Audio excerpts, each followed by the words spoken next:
Hello and welcome, world. I should probably turn me up. Hello and welcome, world. Hi. Hello. How are you all doing? You all good? Ready to fight. Ready to fight? What? Why? Is it like the finale or something? It's almost like the finale. Something like that. Something like that. Well, yes, absolutely. I've just realised I've left my notes on screen. Bear with me one moment while I delete those. Let me look. Don't delete the chat, he says in chat. Cool. Yes, we are here. We're at the finale of our regular live streamed Daggerheart sort of campaign that is a campaign. We've been playing together as a group, playing Daggerheart for quite some time, so I'm quite excited to bring it all together in this episode. A real super quick recap: you have journeyed to the blasted wastes of Merethesos alongside the Archmagister elect Ganus, to a ruined temple of Naravid, the deity sometimes known as the Doomsayer. Within that temple you were thrown into a bizarre mana crystalline memory of the past of that particular location, and you were horrified to find that within that temple was a dragonspawn of Wender High, known as Eindrirth, who some of you have met in the past, some more intimately than others. Looking at you, Alfric. And you managed to escape that mana memory. You managed to escape the ruined temple that happens to be built on top of a volcanic caldera. How careless of them. You've made it back to Avamore in pursuit of Ganus, who turns out to be a bad guy. Who would have thunk it? And you have followed him to none other than Alfric's hometown of Seldavon, a sleepy little town that survived the eschaton at the end of the cataclysmic war, just over 18 months ago, and also somewhere that you visited in the past.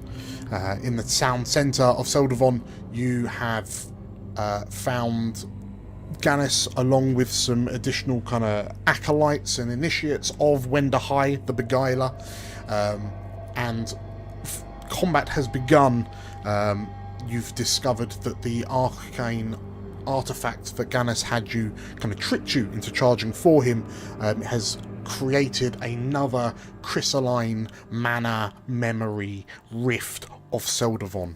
And those of you who've jumped in have discovered that the memory that has been conjured is none other than Eindrith's fight against the Archmage Ulick, which you believe, some of you believe / know, is the final conflict between the Dragonspawn and the Archmage of Seldavon.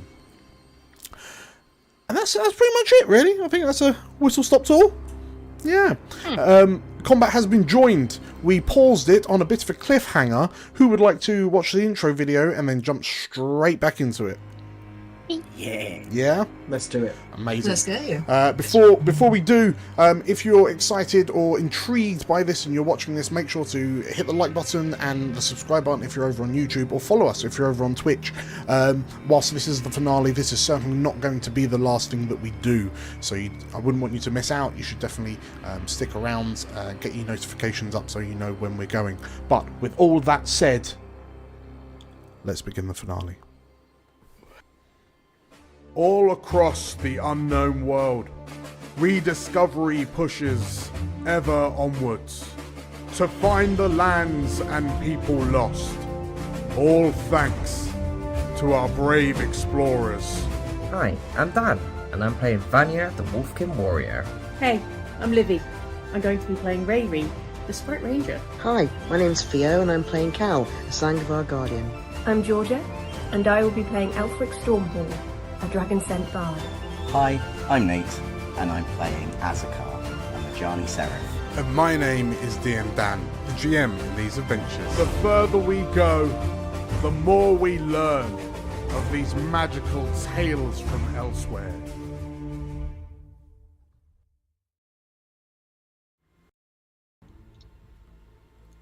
And so, we rejoin the 5 of you theoretically in one location, but perhaps split, separated by a veil of a crystalline veil across reality. Very specifically, we return to Cal, Vanier, and Rayri, as the three of you have just brought your arms up to shield yourself from what you would expect to be a devastating torrent of breath from the dragonspawn Eindrirth. This coiled, green-scaled, serpentine dragon that's kind of seemingly floats above the ground. Two large, curved horns, very ram-like, protruding from his forehead. And as this as this blast of kind of gaseous breath flies towards you, stood in between you and the dragonspawn is the purple robe wearing elderly Lorivar, who's currently stood with one wand up in defiance of the breath weapon and a staff crackling with lightning in his right hand, as Ulick prepares himself for the next kind of assault from the dragonspawn.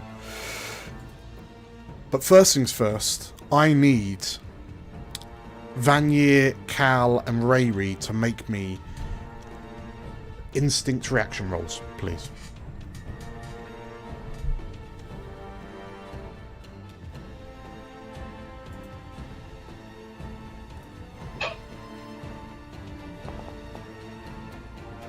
Okay, we have a 9, a 15, and a 9.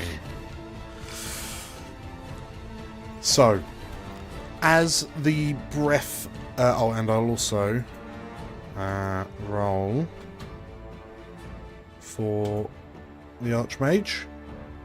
A 13. Okay, a 15, beg your pardon.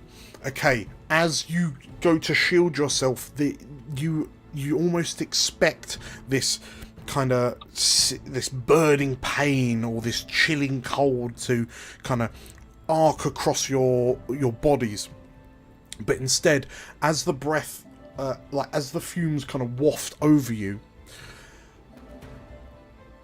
you suddenly feel your body feels light whilst your mind starts to feel heavy, and your minds are racked with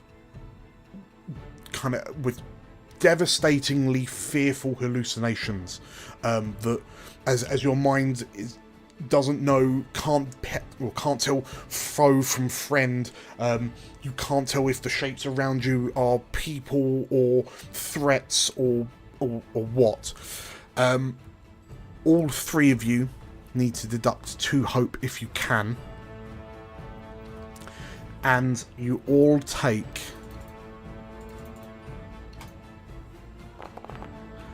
an unreducible 19 damage. Yikes.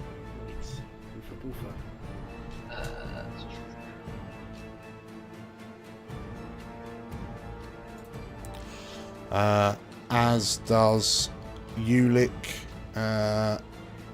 Okay, so Ulick kind of recoils much the same as the rest of you, and as Eindrirth, sort of like as the torrent finishes expelling from his mouth, his long face kind of twists into this kind of rictus grin.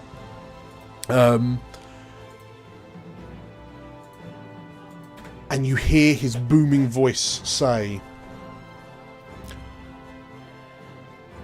"All of this might of yours to fight this war, but your undoing will be your own."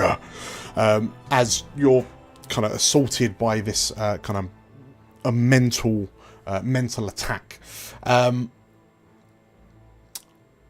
Cool. That's Eindrith's turn. Who wants to go next?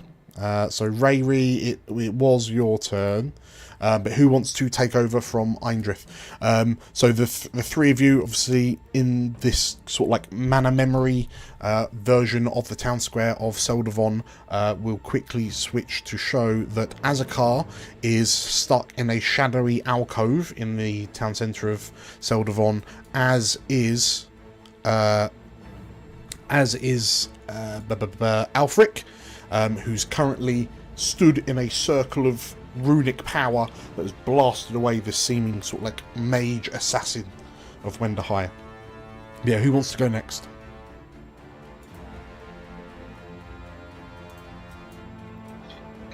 I mean, if no one's jumping in, I'm gonna jump in. Jump in, jump in, go. I would like to move Vanir to the little Eindrirth. Okay. The mini Eindrirth. Okay, so in which case, yeah, as your mind sort of like clears and the shouting and the screaming in your head kind of fades away, you notice that to the dragonspawn's right is this smaller, seemingly smaller, almost like ethereal, like crystalline version of Eindrirth that's kind of glowing and emanating the same rainbow hues as the rest of this conjuration of sorts. But yeah, this smaller Eindrirth is kind of a little floating up in the air and is watching you watching you with interest. So yeah, I'll move myself up to him. Mm-hmm. And let's see if he can be hit or not. Okay. So let's see, where's the character? I've got no hope, so then I've got nothing juicy to use on the ability wise. So yeah, let's just go for a hit. Okay. So yeah, you see, as we've all been washed over with this horrible breath weapon attack, Vanir takes the initiative to push forward through the mist and charge towards this ghostly form, and coming in with a icy, windy punch attack. Let's see if I hit. No, I have to roll the dice roller first, don't I? To do the, and then it's the. And then it's button. the gauntlet button. So roll your strength button. I rolled 13. Oh, did that? Oh wait, no. I need to add something to it. Yeah, you haven't. Plus 4. So that is a 17 to hit. 17 to hit with hope. With hope. As you go to swing at this small crystalline Eindrirth, the dragonspawn sees you coming, and whilst your blow seems true, the dragonspawn just sort of wafts away out of reach, and your fist swings at air that was previously occupied by the dragon scent. You do get the hope though. So does it look like I felt like I missed with the attack? Right. Yes, it was a miss. Or, yeah, okay, got ya. So we know we need to get more than a 17, which is good to know. I'm trying to select my token, but I keep selecting Eindrirth. I'm trying to select my own token. There we go. Sorry, just gonna edit the hope on that. Mm-hmm. Right, yeah. So yeah, unfortunately, my hit didn't seem to connect, and I look back at the others as is everyone okay? Cal gives a thumbs up. Cal's thumbs, a bit disorientated, but definitely seems okay for now. Yeah, we've taken a quick glance back to make sure that you two aren't on the ground.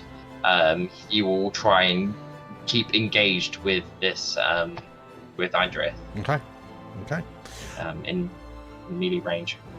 Who wants to go after Vanir? I would like to propose a tag team with Livy. If you got hope, I still have enough. I have I hope. I have 4 hope. I don't have any hope. Might as well spend it now because otherwise it might get taken away. So I'm suggesting you use me as a propeller with Vinny, as you have done before. And whilst you attack from on high, I attack from low as a kind of double attack thing. I go for the head, you go for the toes. Exactly that. Okay, so does Ravy want to take what is effectively a second activation in this round? And yeah, but that's fine. I think realistically we can do 2 activations per round, so I've just added those in for everyone. But okay, we'll switch over to Rayri. Yeah, as you sort of like, yeah, in the aftermath of you being buffeted by this breath attack. I think Rayri, feeling this kind of sort of horrible sense of dread, is sort of swallows it down and just takes it as an opportunity to just go out all guns blazing. And she looks at Cal, and Cal knows what's going to happen as Cal knows. Vinny takes 2 steps back, 3 steps back, 5 steps back to get a running jump and boost off of Cal in Rayri's new signature move, the jump and chomp. Okay. So I'm going to boost off of Cal. And use my signature move, so I can roll a d20 instead of a d12. Okay. And yeah, I would like to roll for that, please, sir. Okay. So I can, if I use with boost, I can go. I have advantage. Okay. As well. So if you're doing that, Cal, how are you tag teaming? So I feel like as that's happening, I feel like it's happening as we're running. Yeah. So we have to actually work in synchronized. So as I'm running, you're running behind me, with the stepping back as well as you leap, and as Rayri leaps with Vinny, I like come by Vanya and I just take a massive swing with the dagger and the broadsword. So I'm also a distraction for Eindrirth whilst this is happening. So that is my plan. Just double check. Are you going for the large Eindrirth? Little one. We're going for the little one. Eindrirth. Okay. Yeah, we're going to take our chances with little Eindrirth for now, because big guy is going to kill us if we keep standing near him. Okay. Cool. With my attack, I would like to activate a few things first, however, before I roll anything. Sure. First of all, I'd like to activate my unstoppable feat. So I now have a die that means I gain resistance to physical damage, increase my armor score, cannot be restrained or vulnerable. So that's happening. Okay. So that's the first thing. Second thing is where's it gone? So I've been a fool this entire time and haven't used one of my abilities, so we're going to use that today, because why not? Let's do it. Sure. So one of my abilities is Dedicated. So since the very beginning of this campaign, as an Orderborn, I have 3 sayings or values that I can use to change one of my rolls into a d20. Now, Cal hasn't been using those because he's not been feeling it, because he's been not really feeling into his oath, but his oath's been reawakened because of everything that has happened recently with his gang. So he is trying to uphold the weak, defend the weak, which is one of his principles. So now my hope die is now a d20 die when I roll this next attack. Also, I'm adding my experience with my last one hope of the blade. So that's a +1 on my roll as well, with a d20. Is this like one of those beat 'em up, like Donkey Kong and Smash Bros, where you just stood there winding up? Hold, basically. Hold. Yeah. We're going for the forward button smash combo. We are. We're just basically, yes. So so I'm going to be rolling my usual, which is my agility plus. So if you just do it straight in Foundry, yeah, D20 plus D12, and then I'll look at the results manually to let you know if it's hope or fear. I will do that.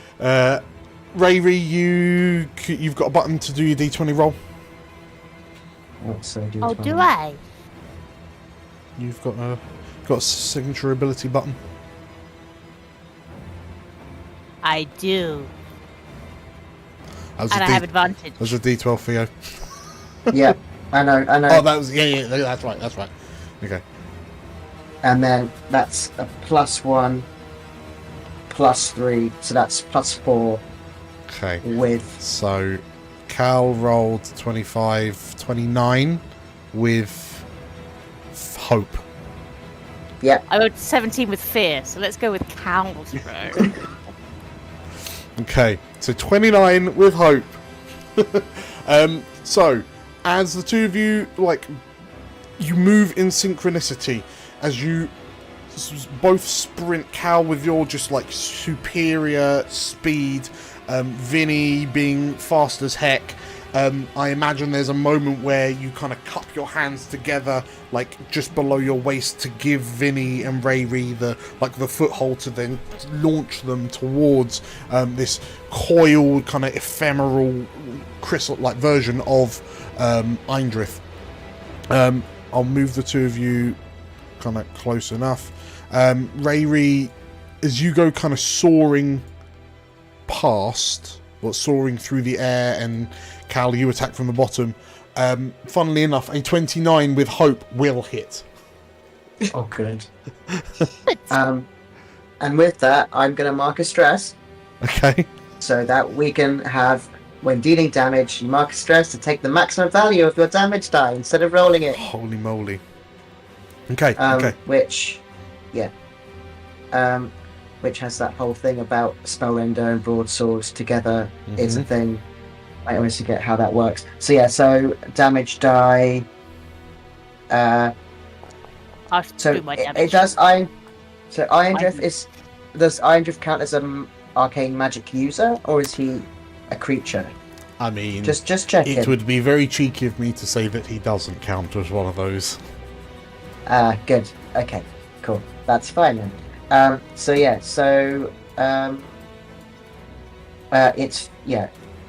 it does it. Do I combine then the damage on the broadsword and the spellrender together? Because they've been done together.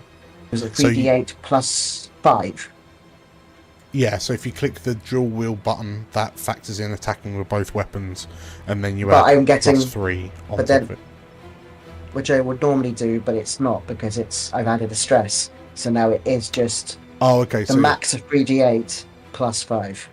So 8, 16, 12. But I think it's +5 plus another 3 on top of that again. Yes. So it's 3d8 plus 8, which is 24, 32. So 32 damage. It is indeed. 32 damage from Cal. Okay. And Rayri has done 27. So 32, 27, 59. 59 damage. Good. As the two... while I look things up, tell me how this looks. Yeah.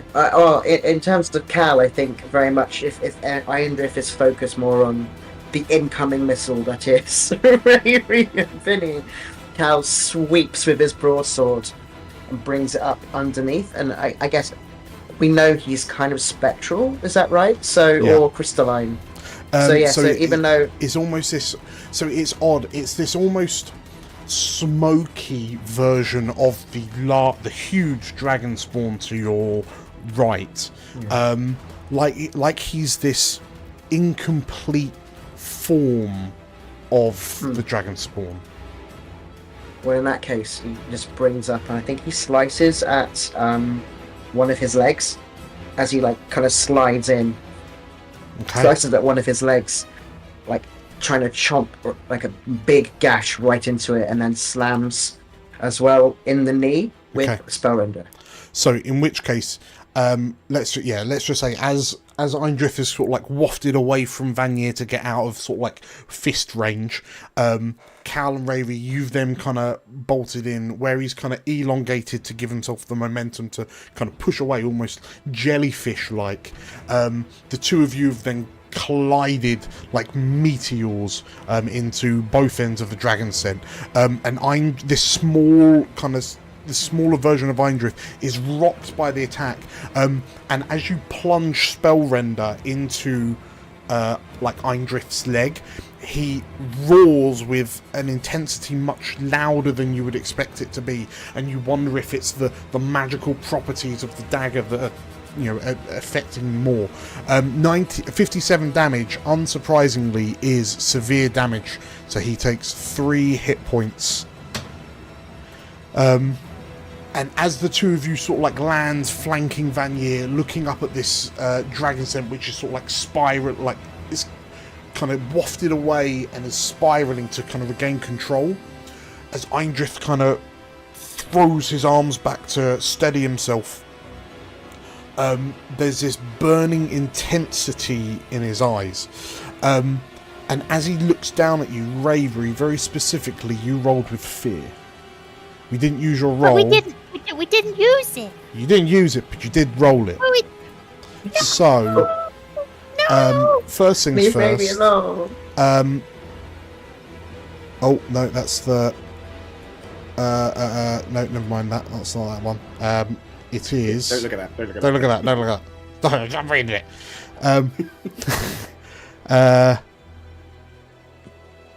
Yes, sorry. Rayri. I know you were. Oh, is it? I just the same thing. It's the same thing. It's just popped up. Rayri. I'll just read it out. As you stare up at Eindrirth, your mind still feels slightly clouded, maybe from that breath weapon attack. Describe the memory of the fearful memory that has risen to the surface of your mind, and describe it to me. Like what fundamental deep-seated fear has bubbled to the surface that has not bubbled to the surface before?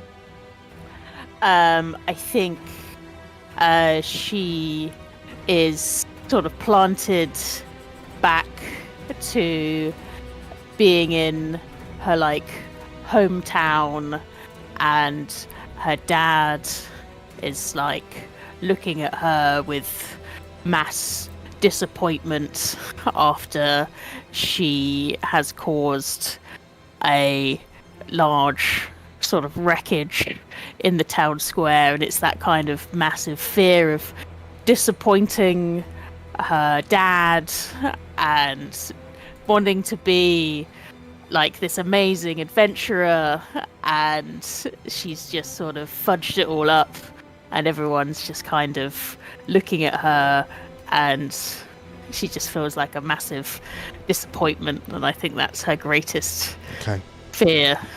So as that fear rises, to, like you almost feel it bubbling up like bile in your throat, and as this memory suddenly seems slightly too real, too vivid, and then within the memory, almost shadow-like, you spy the form of Eindrirth amongst the crowd, and in your mind you hear, "Delicious." He learns this memory, he learns of your fear, and Rayri, you, as you land alongside Vanier, you are then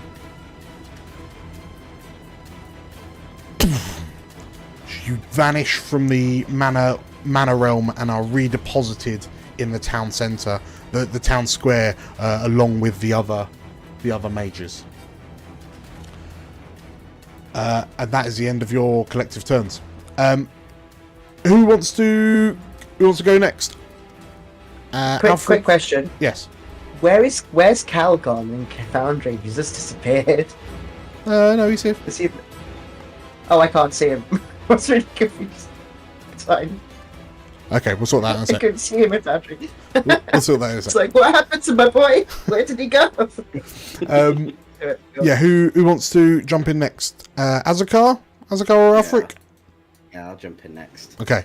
Sorry, I just rearranged myself. Azakar seeing himself, just him and this. Is it like an assassin or? Yeah. So he moves.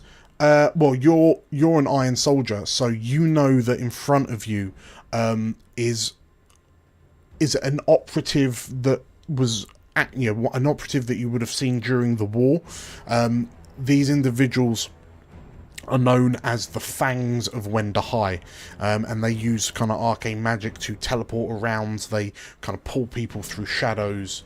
Their main role was sowing kind of discourse and confusion in the enemy ranks, but they also very much they use their abilities to pull into important individuals away from their defences and then attack them whilst isolated. Right. I guess then seeing that and being very aware of what kind of operative this person is, Azakar is going to go into Iron Soldier mode. Okay. And use that his Iron Soldier experience to add a +3. Okay. So I'll take a hope off, and I am just going to give him a good old whack with my scimitar. A whacking. Oh, whacking. Give him a whack. Give him a whack.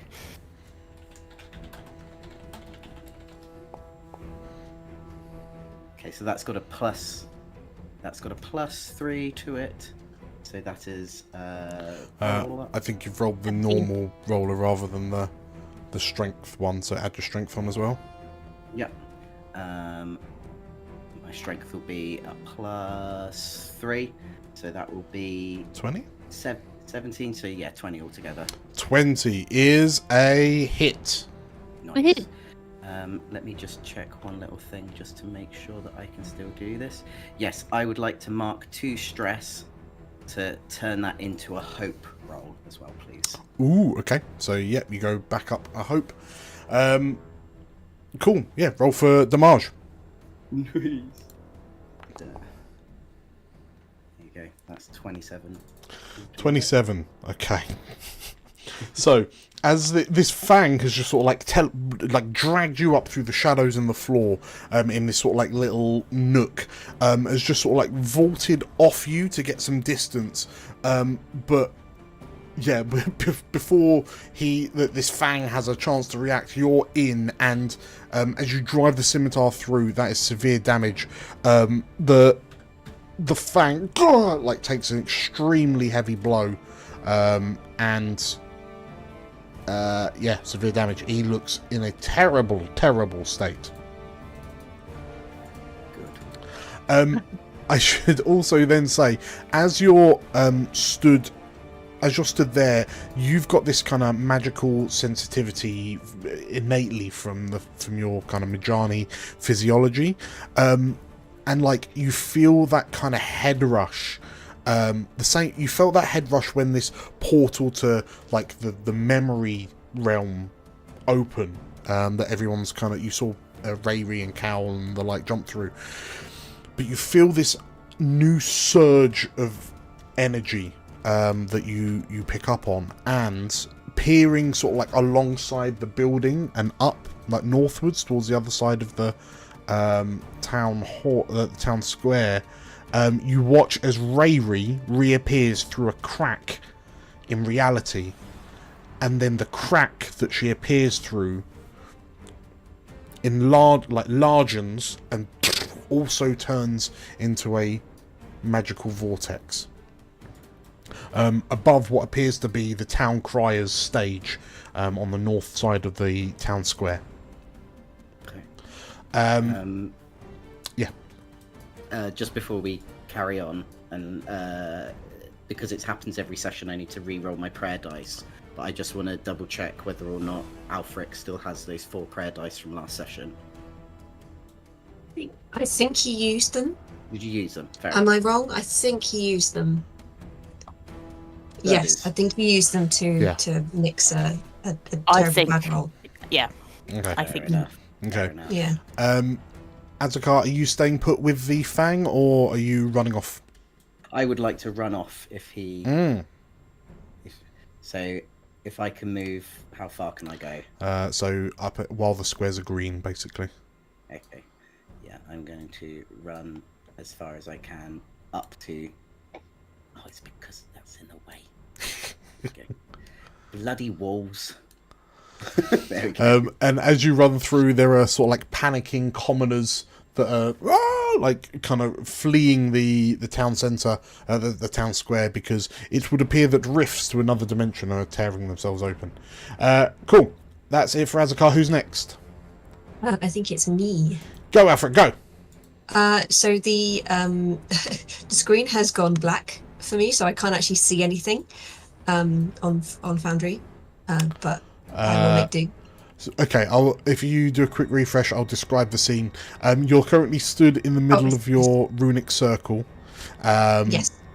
Immediately kind of south of you is the Fang of Wenderhigh that dragged you through shadows.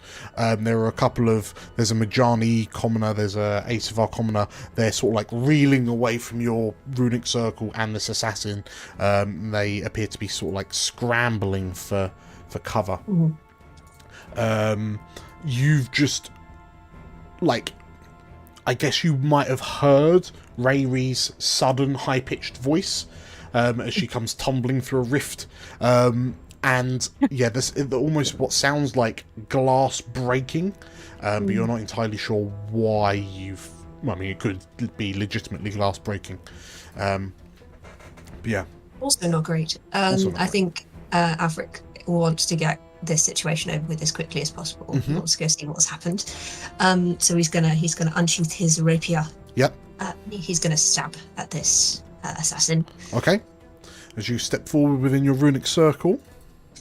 Yep. This might take a second. If you do a presence roll, because that was a damage roll.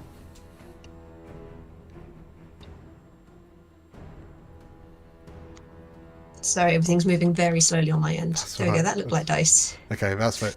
18 with hope is a hit. And you've rolled 11 damage, which I can comfortably tell you is enough to... so this Fang has just been sort of like blasted back by your runic circle, looks utterly singed and kind of frazzled by the sudden kind of defensive magic that sprung up around you. And before the Fang gets a chance to ready themselves, you've lunged forward and the rapier sinks into through thin cloth and squishy flesh, and the Fang kind of looks up to you from behind a face mask with a shocked look, and then slumps, goes to put a hand on you, and the hand's blasted back by your shield as he slumps to the ground. Kaput. I'll take my rapier out of this body, and just sort of sprint in the direction of where I think Rayri is. Okay. Or whichever is the closest I can see. So as you come round the corner, you see Rayri and Vinny stood next to what the town crier's stage on the north end of the town square, but the area that the town, like the stage, occupies is warping and seemingly kind of folding in on itself into this shattered rainbow stained glass like vortex rift that's just materialized. Cool. Just real quick, can you see in Foundry now? Yes, but it's so slow it's basically unusable, but I can... Yes, I can sort of see. Okay, cool. I can make do. We can make do. And Theo, can you see? I can see fine. Okay, great. Right, no issues. In which case, after Alfric, you also roll with hope. Who's going after Alfric? You guys are just bossing it. So I know, Rayri, you did a tag team with Thea. So if you wanted to jump in now, Rayri, might be. It seemed you haven't really had a go. If you wanted to jump in. It's up to you. Well, Rayri was the I've had two, was the two turner. activations. Yeah. Oh, have you had 2? Okay, sorry, my bad. Oh yeah, because I got for- one at the start of last session, so I yeah, got yeah. So Vanyr, Azakar again. Yeah. So yeah, I'm happy to jump in again if no one Okay. else is going to go. So yeah, I'm going to use this chance to go for another hit. Okay. On the spectral being.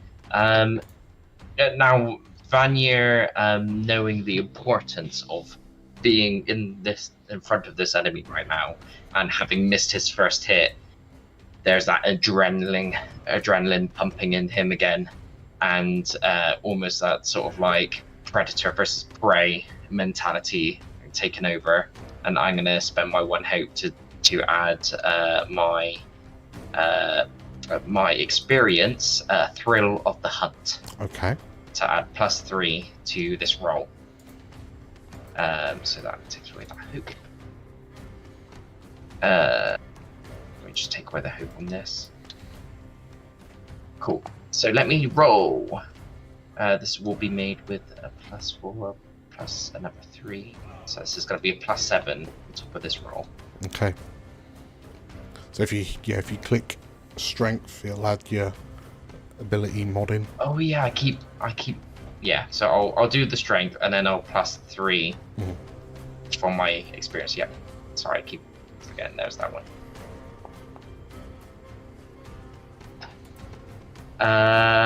Oh no. 16. I know, doesn't it? A 16 with fear. Have you got anything to zhuzh? Blah, blah, blah, blah. Let me think. No, I used an experience, and I don't think I've got anything else that can add to it. I've got no advantages or anything like that. In which case, unfortunately, the roll. How much do you think you're going to need to hit him?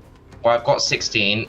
I know 17 doesn't hit, but so it's probably going to be at least 18 or more. I will be the party pooper and say that for all intents and purposes, you're not in the same place. I wonder what Vanya's doing. Yeah. In which case, Eindrirth is sort of like arms out by his side, his tail swishing in an like an agitated cat's almost. And Vanyr, as you sort of like bring your arms up and go in for a second strike, as your fist kind of flies forward, Eindrirth holds a clawed hand up, and Cal, you watch as Vanyr disappears through, almost seeming like the air in front of Vanyr seemingly breaks as if he's just punched through a pane of glass, and you watch as Vanyr tumbles through this rift back into real space. And Rayri, you hear, like, you've just seen Alfred kind of come around the corner, and then you watch as Vanyr sort of like materializes and like punches the leg out from the town crier's stage, and like the wood just splinters under the Wolfkin's assault. Yes, that was a miss, and you've rolled with fear, so I will go ahead and add one to my pool. Vanyr, you're back in the real world, quote unquote. Rayri is next to you. There is a rift in front of you. There is also a rift behind you. I would also, what I'm also going to do, and as most of you are here now, I'm going to go ahead and choose a target. So let's say, oh, none of you are close enough, I don't think. No, okay. So, Gannis, seeing you, sensing that a rift has just broken open, he's going to run round this statue, this gaudy statue of Archmage Ulick in the centre of the town, seeing the three of you and He's going to... yeah. Seeing the three of you lie, like, arrayed in a row, he then sort of like shouts to the other cultists, "Stop them!" As he conjures 3 sort of like motes of energy and then fires them forwards towards you. I need the 3 of you to make agility reaction rolls, please. So Vanier, Rayri, and Alfric. Nice. So 17, 20, and 22. Cool. So you managed to dive out the way of the majority of the explosion, so you're only going to take half damage, and that is plus 10. So half of this, which is a 13 damage to the 3 of you. Boo. Boo. I'm gonna spend an armor slot to bring it down to minor, and I'm gonna make my roll as part of my Wolfkin ability to see if I can take no damage instead. Okay. As you do that, the commoners. 3. No. I take the hit. Okay, so that is Gannis going after Vanier. I'm then going to I'm on a roll, so I'm going to spend one of my fear to switch back to Eindrirth. And Cal, it dawns on you that you are now all alone with a dragonspawn. And curiously, like, you've just laid into this smaller version of the dragon scent. So this one here, and as you've, like, in the commotion, you've just seen Vanier and Rayri kind of disappear from sight. When the large dragon scent to your right seemingly looks in your direction, and there's this noise of confusion that emits from Eindrirth as he sees this smaller mimicry of himself. "What is this?" he says.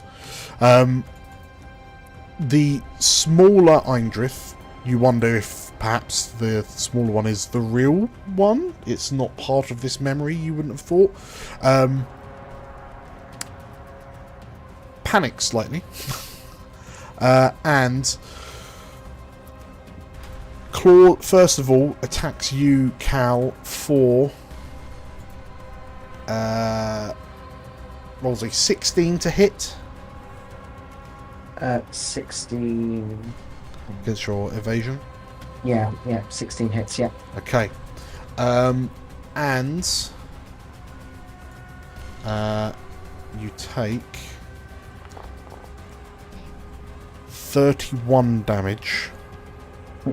No, I don't. I'm using my armor stats. Okay. The ones I have left. That's good, because if you do not reduce it, you take stress. So yeah, this crystalline kind of memory tears into you, and sort of like knocks you away before sort of like reeling round to his larger form, and sort of like in the least kind of convince, well, I say in an attempt to be convincing, Archmage Ulick is the key. Kill him, tear him down.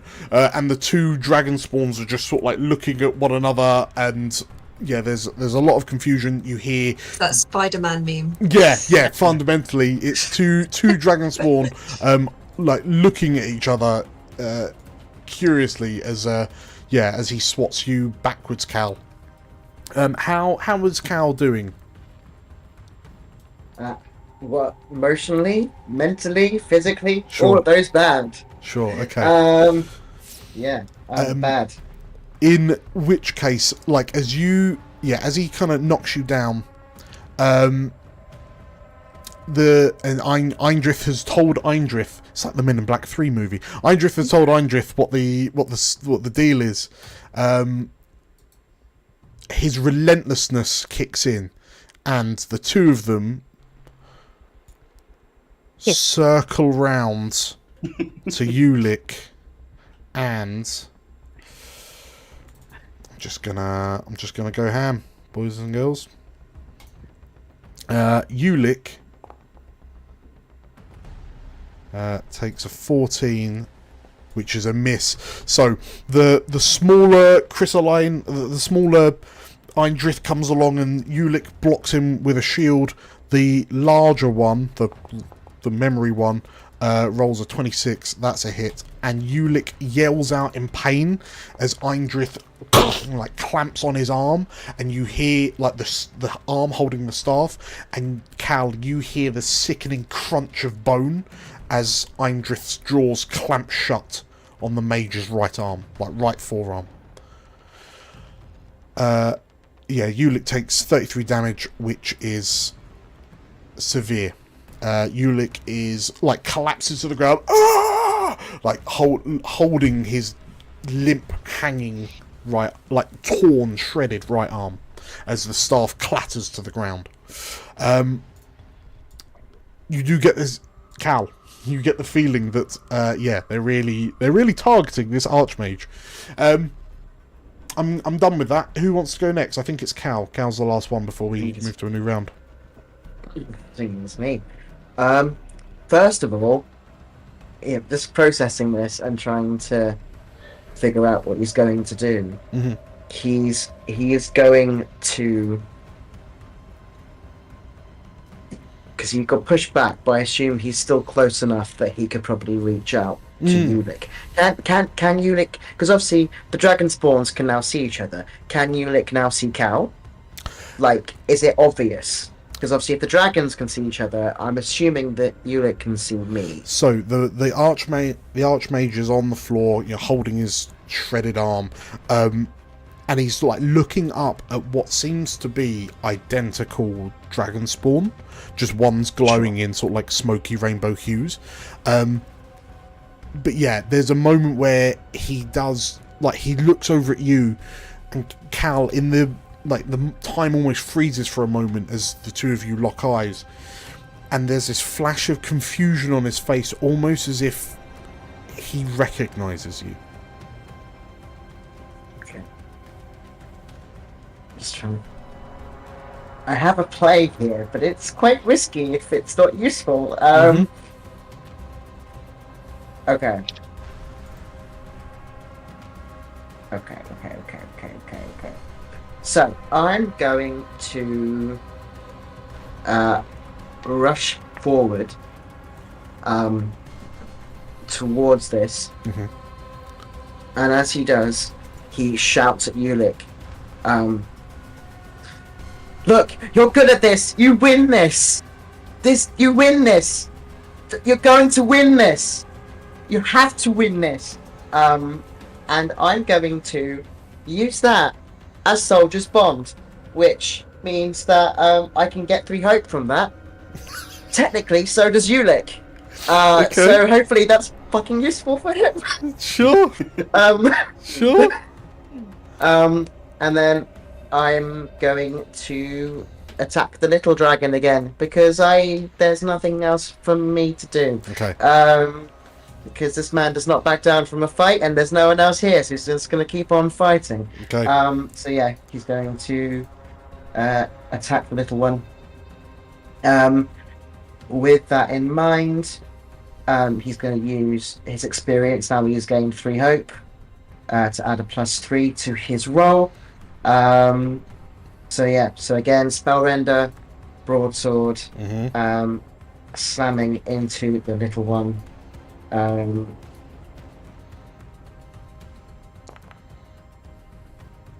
Cool. That's 21 with fear. Okay. Hang on. Have I got anything that I can change there? I'm just checking. Because I know how horrible it is to roll a fear in this place.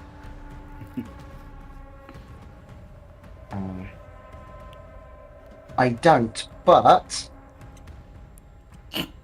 no, you know what? I won't. I'll save that. That might be useful.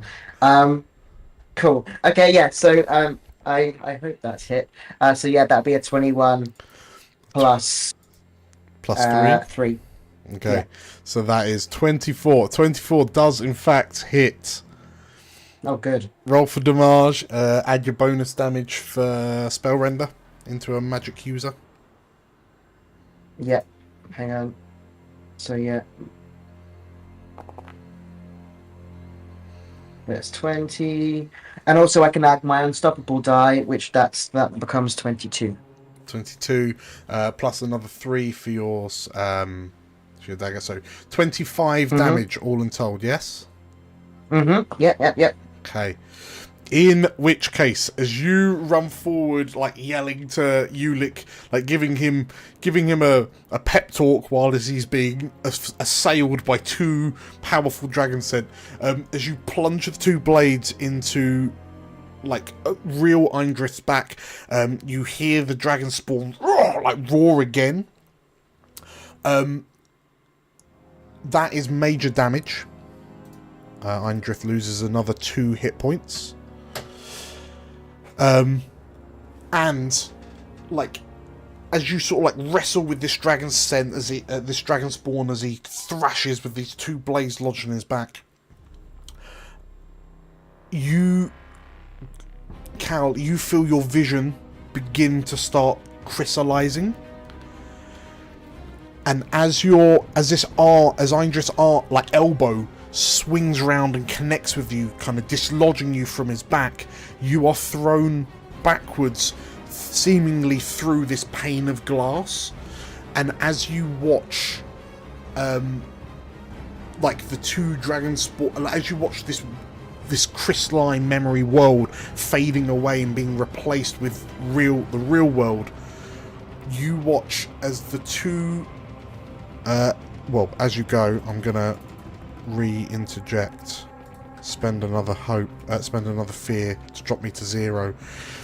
Yeah, as you're flung backwards, you watch as the large memory version of Eindrith rears up, and with a seemingly triumphant roar, he flies up 180s to arc directly to the ground, and you watch as Ulick disappears into the dragon scent's maw. And as you hear as Ulick will be crushed, because I've got 3 attacks, but I won't bother rolling it. You are tossed unceremoniously back into the real world. I do not do a teleport, so you're going there slowly. Yes? Did Ulick have a turn during our last round? He did. When Ravy first turned up.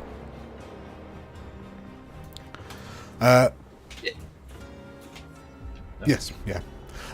So, Cal, you are thrown back into the real world. As you land on the cobblestone streets, you look up to see the statue of Ulick in the town, like in the town square. But you notice that in your, like where you effectively were jettisoned from the rift, like from the memory, another rift has opened. You know what? This poor commoner is a bit too close for comfort, so he disappears into the rift. He can fight for us. And that's the end of Cal's turn. I think I'm just going to move to round 3. And the 5 of you find yourselves all back in Seldavon Town Square. The mages are still present. There are now 3 rifts. And the sky overhead begins to darken. As I will add a new combatant to the initiative tracker. We've got enough. Have you though? No. Yeah. From Good, we're fine. Thank you, We got a big though. guy. We got a little guy. We got all these other guys. from the rift that you just fell out of, Cal, a shadowy crystalline, like a shadowy chroma, smoky form emerges. Oh. And Eindrirth appears in front of you, his shadow casting out in all directions from the light emanating from this rift. And it would seem that having defeated Ulick, Eindrirth is reborn. So, with that in mind, who wants to take the first turn? Just as a heads up, Cal looks like shit. Yes. Like, Riri also looks pretty bad. But before anyone does any attacking things, I think Alfric would have started to do this before the massive dragon thing appeared in the sky. Okay. So as it comes out of this portal, you hear the strains of this very relaxing violin tune playing quite frantically on his violin, and everyone gains a hit point. Okay, so we'll start.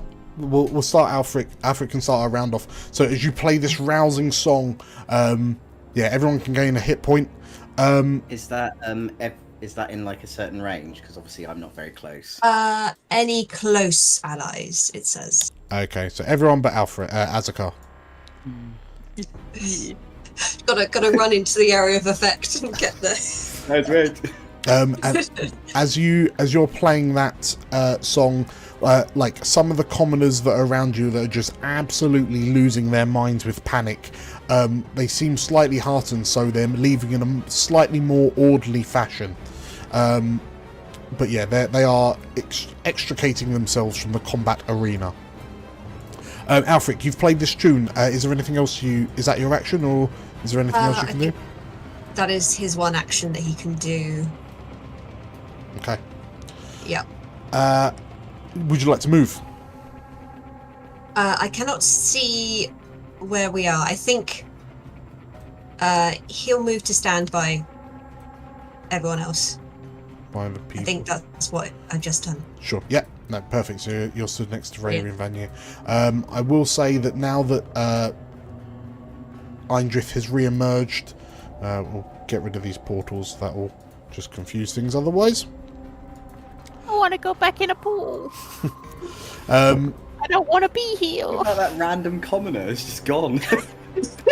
You know what? Dave? You know what? Dave? Fine. I reckon.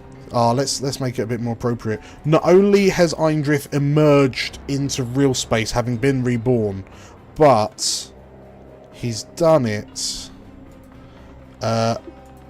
over the statue, like the statue of Ulick in the middle of the town has just been sucked into this vortex, and that is what Eindrirth is currently floating above. So rude. Very rude. Very rude of him. So yes, Alfric, you've joined your companions. Who's going next? Just want to make a quick note. Remember, everyone, I don't remember throughout this whole adventure anyone using their healing potions or stamina potions that you got from character creation. It's true. Double check your equipment. Some of you might have healing potions on you. You've got an energy drink on you. Yes. yes, I do.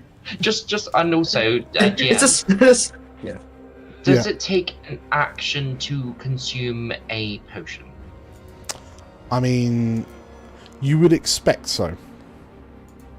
Well, in new D&D, it's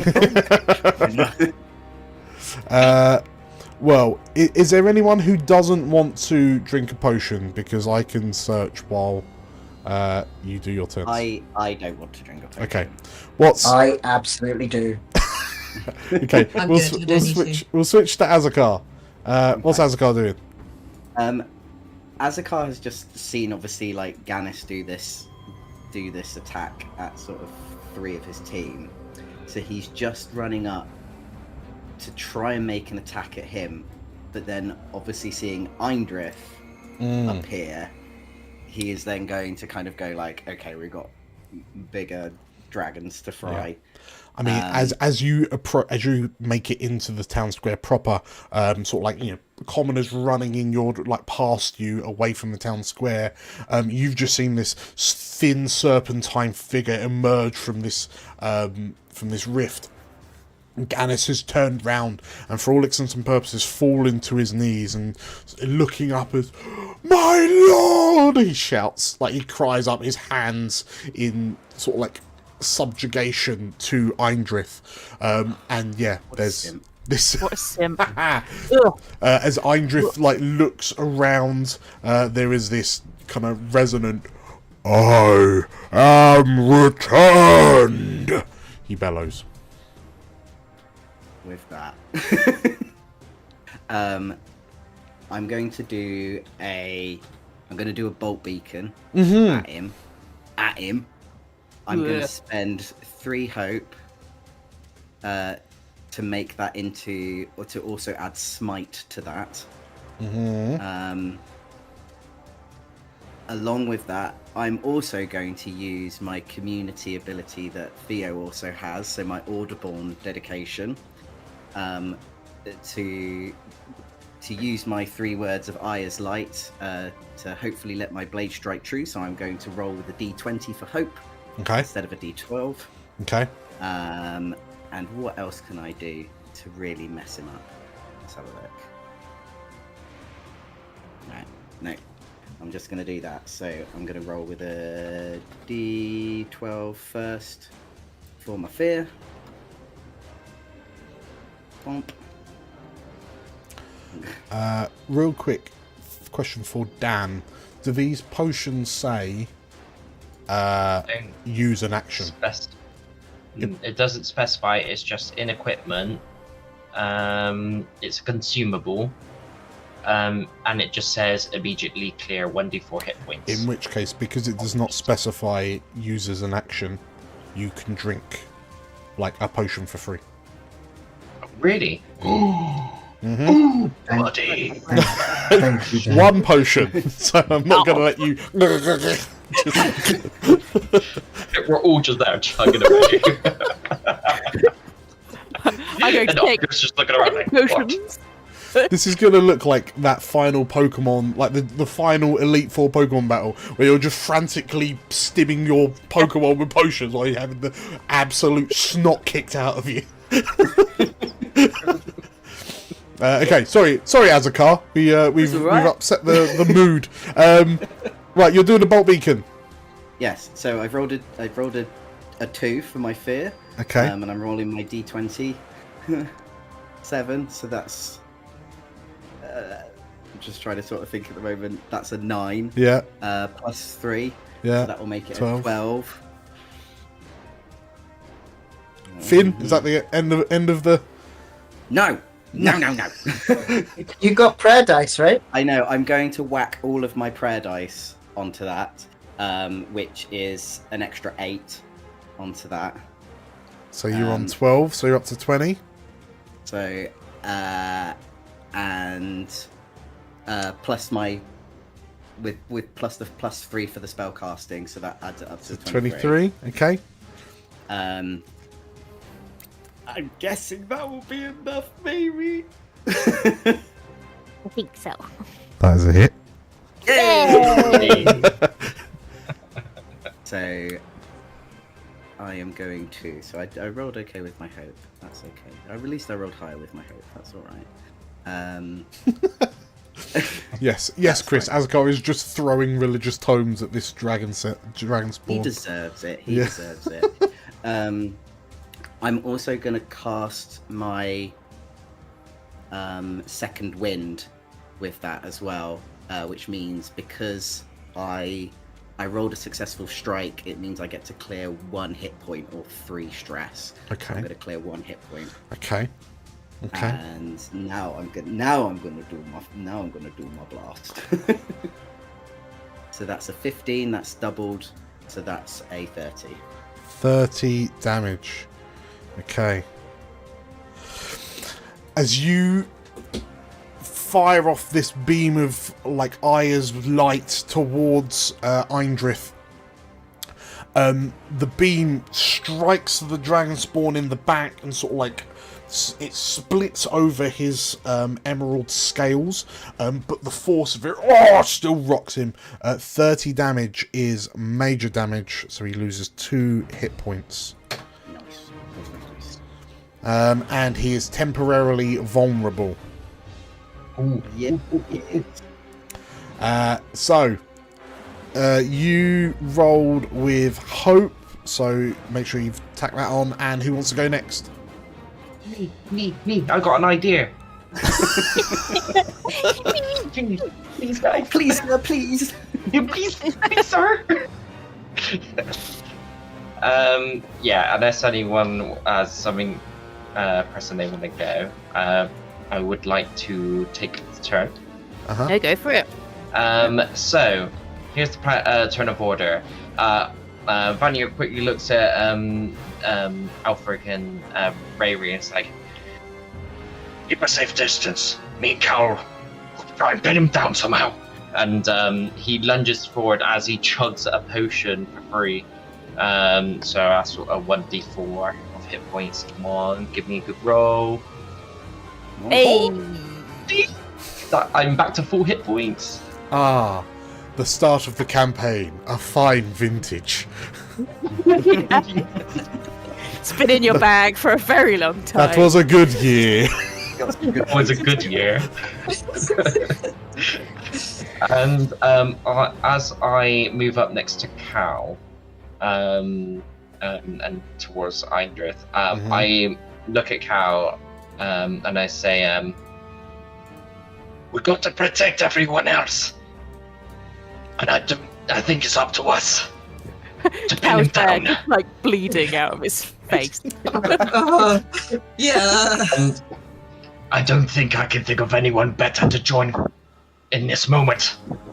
And I'm trying to use my soldier's bond to give both of us 3 hope to begin with.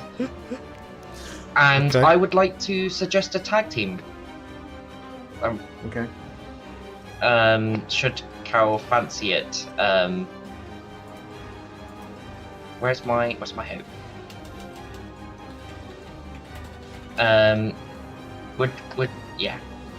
So now Carol's got hope. Would you be up for a tag team, Carol, by any chance? Absolutely. What's the plan? If you spend 3 hope to join on with me, and we just beat this furniture.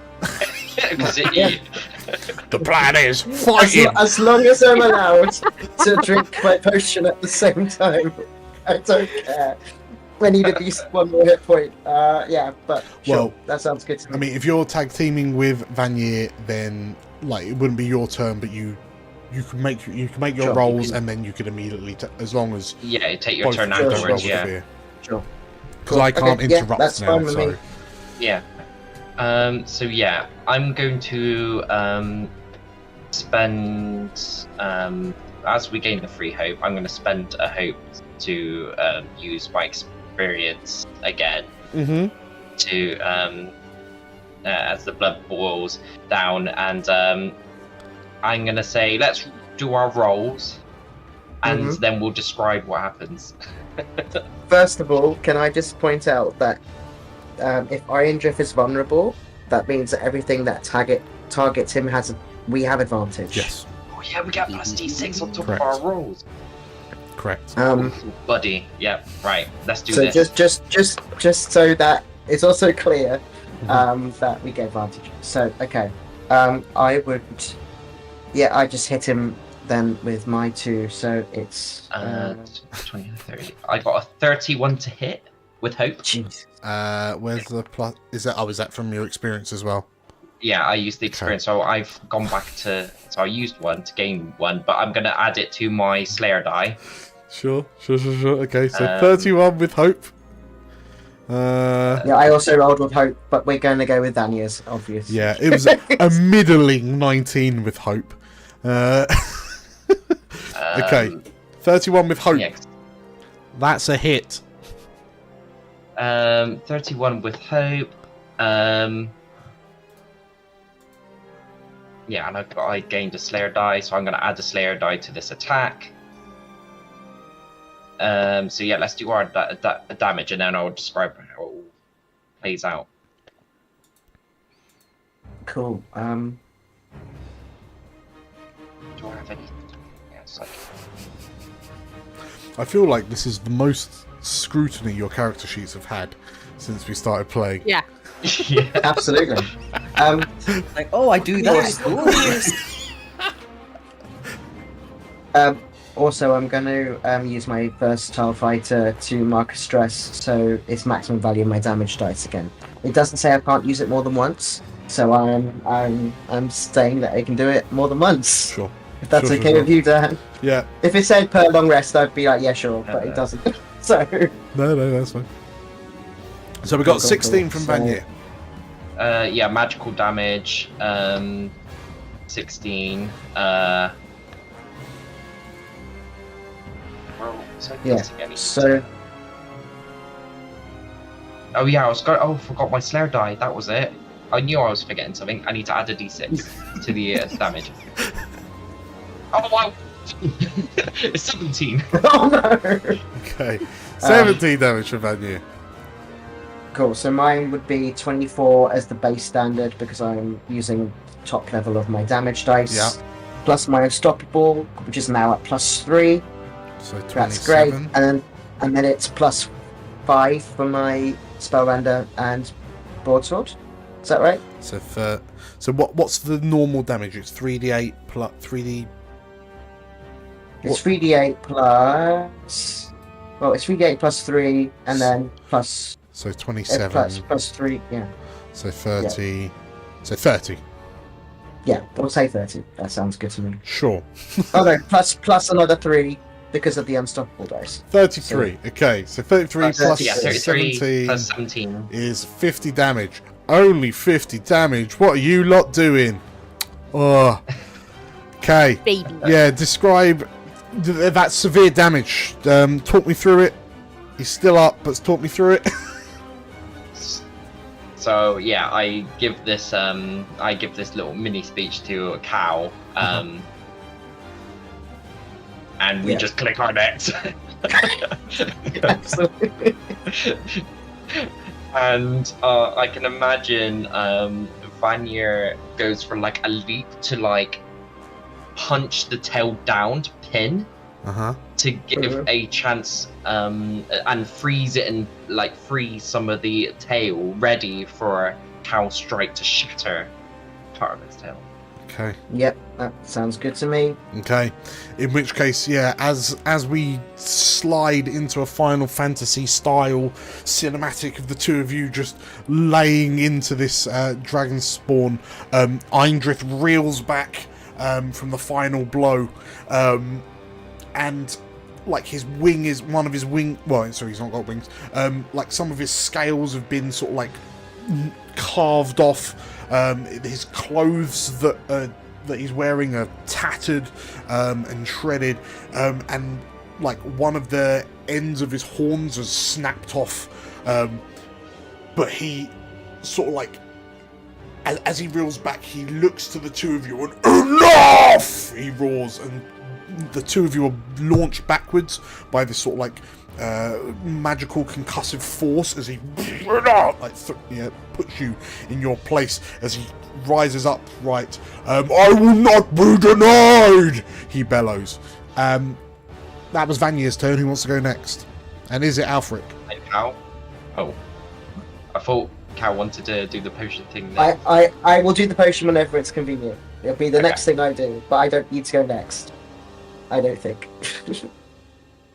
I can do something that might help you, Alfric. Yes. If you would like. So, I've never done this before. I've never kissed a dragon before. No. There was this fleeting moment when I thought, is that a ranger ability?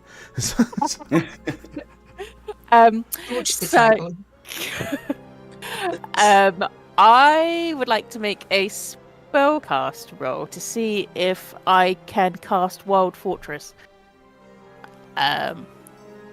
Please. Okay. What does Wild Fortress I'll tell you do? what.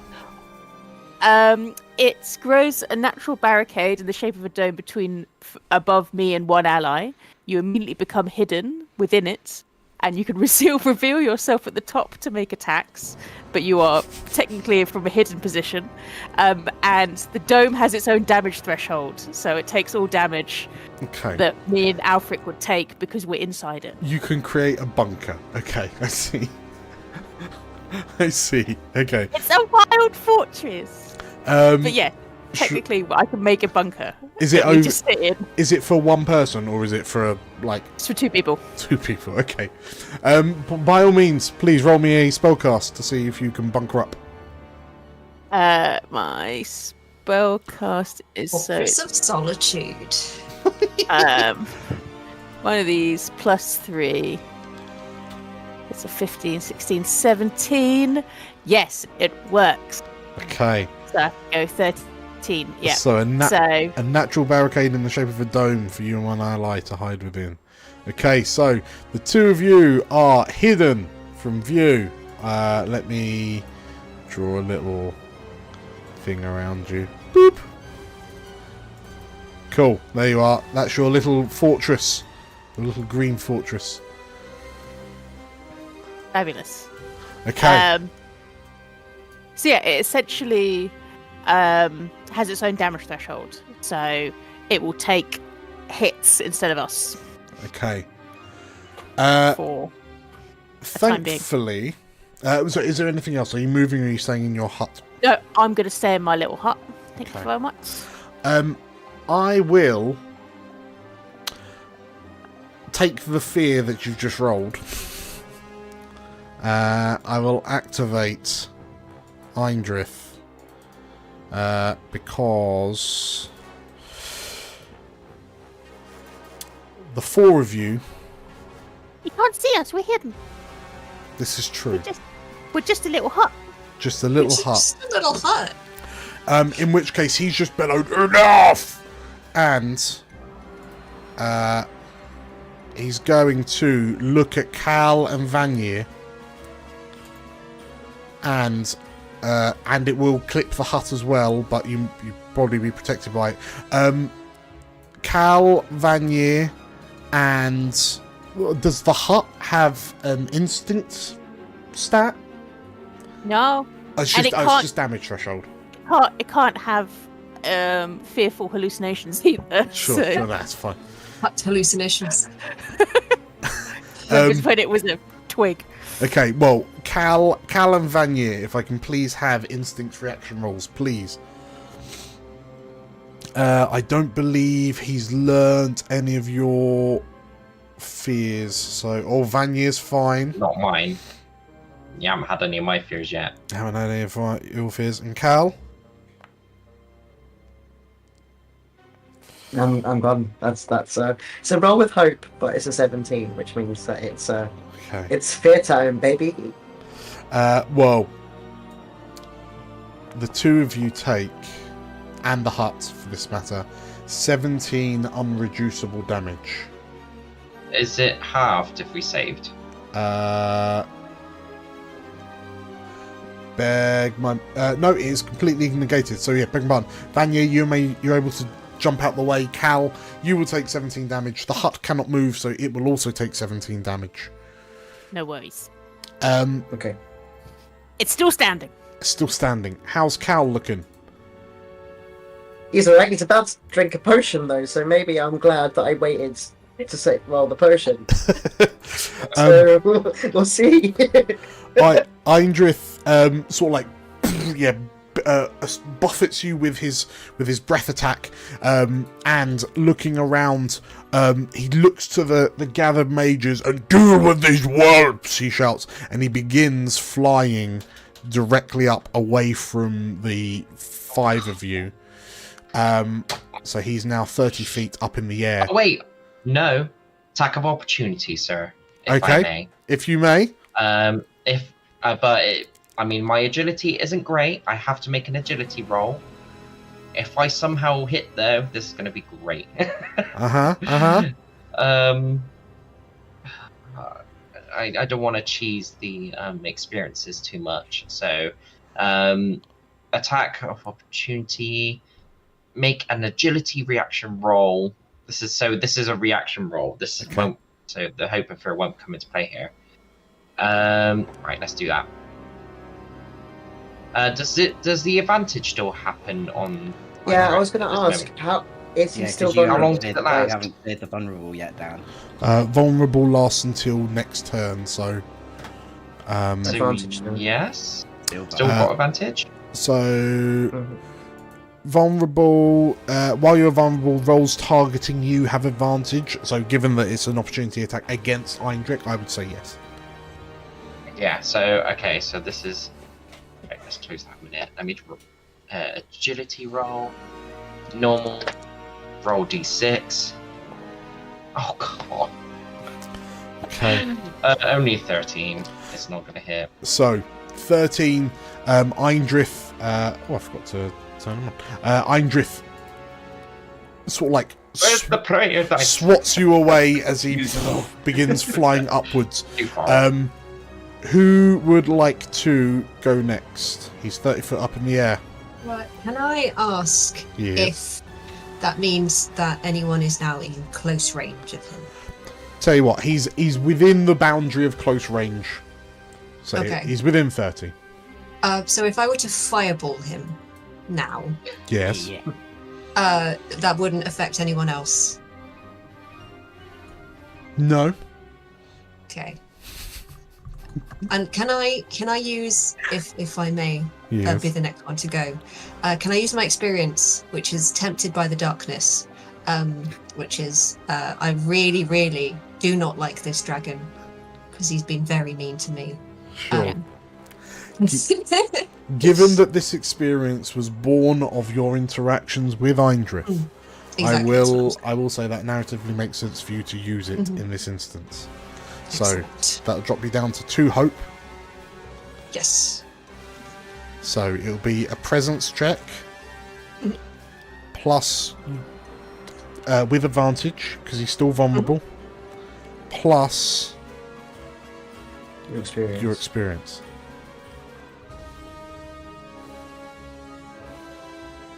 Come on.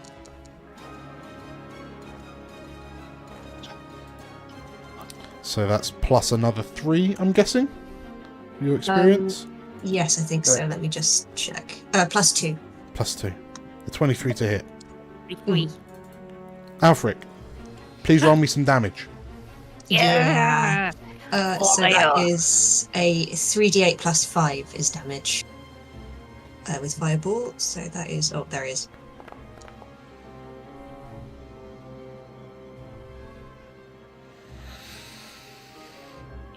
Damage.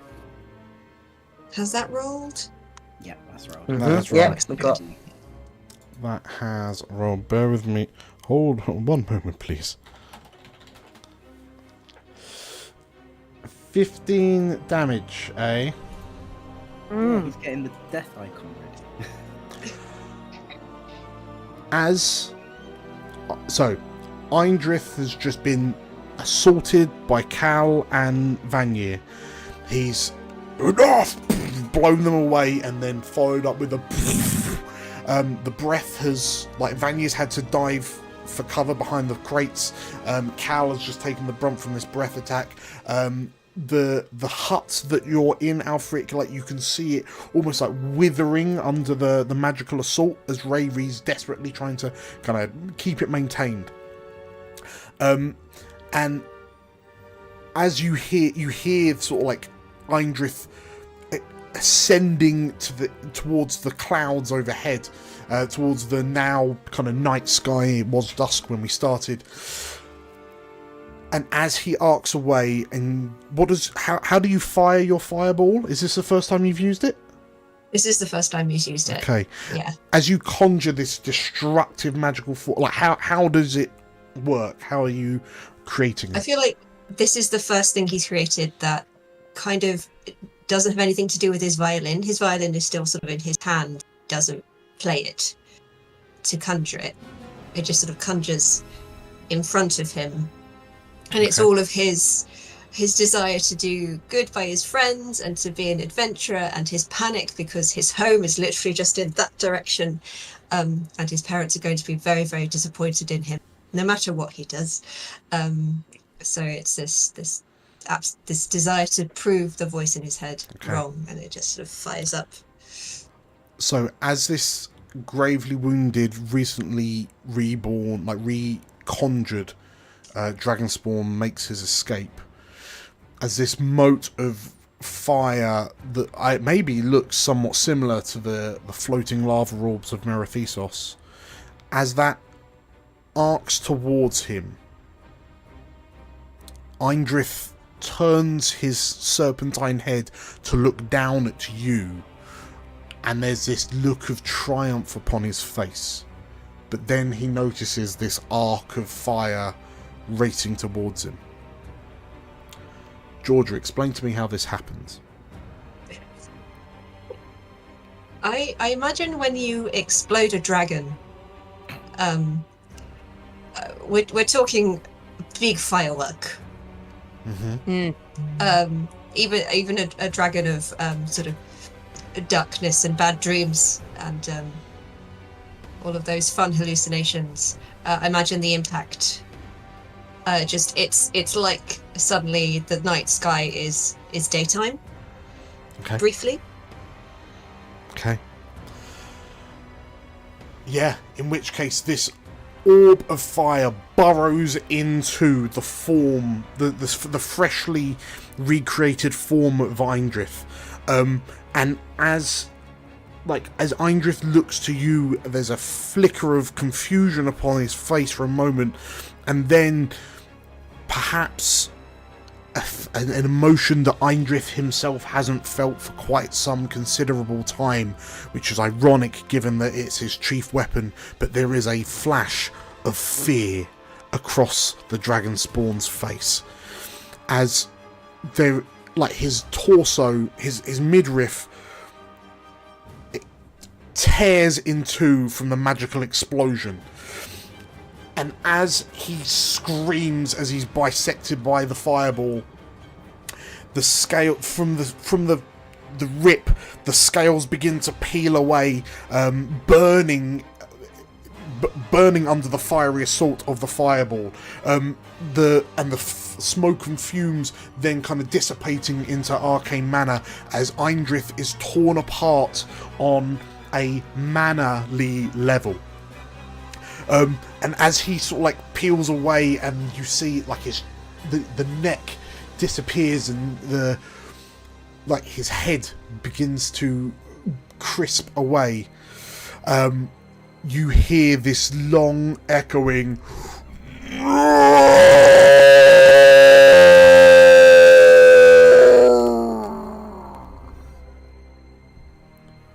and then there is silence as the night sky illuminates, as the core mana center, like the mana core of Eindrirth erupts, and his ether is scattered across the sky as the light from the explosion disappears.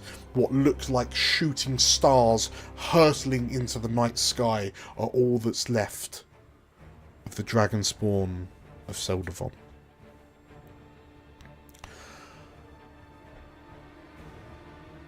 And I think we'll grab a quick break. Yay! Yay. Well done, Afric. So proud. Yeah. So proud. I will not keep you long. We'll go on a little 10-minute break, and then we'll be back to deal with what's happening after. But yes, if you enjoy this, make sure to like us and subscribe if you're over on YouTube, or follow us if you're over on Twitch. We're going on break. We'll see you in 10 minutes.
Hello, world. Hi. Welcome. I am DM Dan. This is Explorers of Elsewhere live, Tales from Elsewhere. We've just wrapped up a big old ruckus, haven't we? And it was have we? It was so dramatic that Dan has evaporated. The stress of it was too much, and he just disappeared. He just. Vanya couldn't take the fact that once again a massive monster is evaporated into nothingness. You can't use him for meat. Absolutely. Yes, we rejoin. We've just finished a rather climactic battle in Seldavon Town Square. So I guess let's quickly swing by a quick title video. We'll see if we can pluck Dan from the ether, we'll finish this thing off. If you're interested in Daggerheart, make sure to hit the like button, the subscribe button if you're watching us over on YouTube, the follow button if you're over on Twitch, because we've got loads and loads of stuff like this coming out in the future very, very soon. Whilst this is the end, it is not the end. But yeah, enough being cryptic. Let's go for a title screen. All across the unknown world, rediscovery pushes ever onwards to find the lands and people lost. All thanks to our brave explorers. Hi, I'm Dan, and I'm playing Vanya, the Wolfkin Warrior. Hey, I'm Livy. I'm going to be playing Rayri, the Sprite Ranger. Hi, my name's Theo, and I'm playing Cal, the Sangvar Guardian. I'm Georgia, and I will be playing Alfric Stormhall, a Dragon Scent Bard. Hi, I'm Nate, and I'm playing Azakar, a Majani Seraph. And my name is DM Dan, the GM in these adventures. The further we go, the more we learn of these magical tales from elsewhere.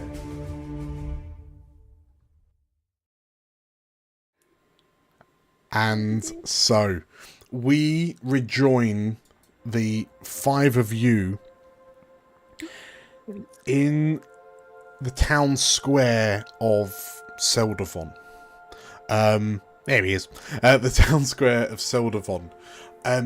As you peer up at the now night sky, you can see what appear to be shooting stars, the last arcane remnants of this the last divine remnants of this dragonspawn, firing across the now night sky.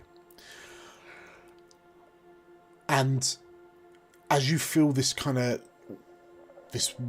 sense of relief wash through you, and this weight kind of lift from your shoulders, you hear the sound of, like, you hear a cry drenched in, like, misery and anguish.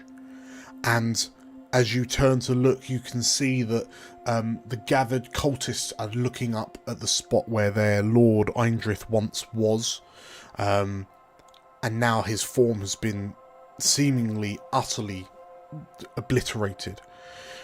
They look up and there's a chorus of wails, led first and foremost by Archmagister-elect Gannis Moran. And as Gannis lowers his head from Eindrith's last location to the 5 of you, he scans the 5 of you and then spies you, Alfric, kind of half protruding from Rayri's natural magical bunker. And as he shouts, like, you see his face twist and contort, and "You," he says, and as he surges, like, rises to his feet and surges to seemingly throw hands, who gets in his way? Oh no. Actually, one of the protectors, I think, would do it. I was going to say, because I'm behind him, Yeah, let Azkar do it. Yeah, First, I would definitely. propose I'm going to come up behind him and sort of thwack him in the back of the head to sort of knock him out. In which case, yeah, he takes one step, and then the four of you spy Azkar just boom, pommel strike to the back to the temple, and the mage, like Gannis's eyes just like roll into the back of his head, and he just boom, slumps to the ground in a crumple. And like the cultists who seemingly have lost the will to fight, they stop and look around, and you, like Alfric, you notice that the commoners of Seldavon have, like, now that the threat has been eliminated, a lot of them have sort of like beginning to emerge from hiding spots and sort of like peering out from behind closed doors. And there's this murmuring and mumbling that's beginning as they begin to step out into the open. Is it gone? Have they defeated it? Oh, the portals are closed. Is everything fixed? Is that Alfric? Did Alfric do this? You hear the voices mutter amongst your fellow townsfolk. And some of the more... You watch then as some of the more boisterous townsfolk then sort of like turn their attentions towards the cultists of Wender High that just sort of like stood mingling in a group, and what can only be described as an incensed kind of mob justice is dispensed as the civilians kind of descend on these cultists who just can't, like, their willpowers are shattered enough that they can't put up a decent fight before the mob kind of falls on them. And before long, the five of you stand in amongst a crowd of thankful townsfolk of Seldavon. The muffled cries of protestation from the kind of bound and gagged cultists that are propped up around the now ruined remains of Archmage Ulick's commemorative statue in the centre of the town square.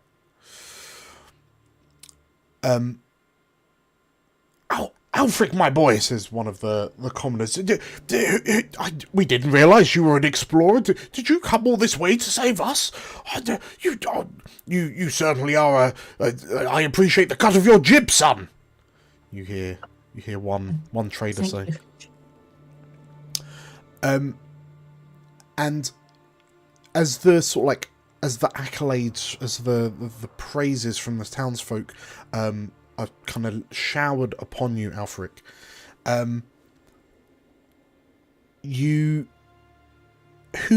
whose voice do you hear first? Your mother's or your father's? Oh, no. The presence. He senses the presence. Probably his mother's. And he would like very much to sink back down into the invisible hut. What three adjectives describe your mother? Your mother's temperament? Protective. Mm-hmm. Protective. And overprotective. Okay. In which case you hear Alfric Stormhawk cut through the crowd, and the four of you watch as Alfric has, cyan, like sky blue scales, and you seemingly watch the colour drain from his cheeks, I would assume. Please take a fear, and like you. The crowd parts. What heritage is your mother? Is she Lorivar, Aesavar? I think she's Aesavar. Aesavar, okay. You see this, the four of you see this well-dressed, kind of maintained Aesavar woman scurry into the centre of the crowd, tailed by who you assume to be her Aesavar husband. And the two of them are staring daggers at you, Alfric. What is this? What's this? What are you doing? Are those explorers? We've been looking for you for days. Where have you been, Alfric? Like your mother's just stumbling over her words. I came back. Hello.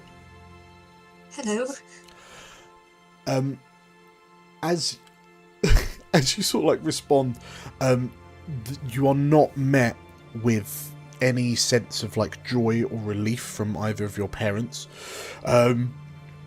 and your father, get here right now, boy. You come with us. We're going to take you. We are going to have a stern talking when we get back to the manor. Your father says, it's so irresponsible of you to be bandying yourself around with this sort, he says, kind of waving his hand at the other gathered explorers. Is there a possibility of, if we're all hearing this? Yeah. I mean, are the four of you just biting your bottom lips? No. I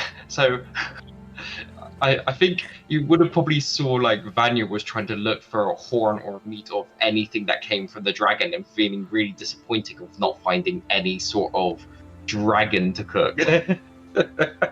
And then obviously hearing this, it's immediately like, oh, and just like turns around and like comes behind, like looming behind, to give Alfric moral support.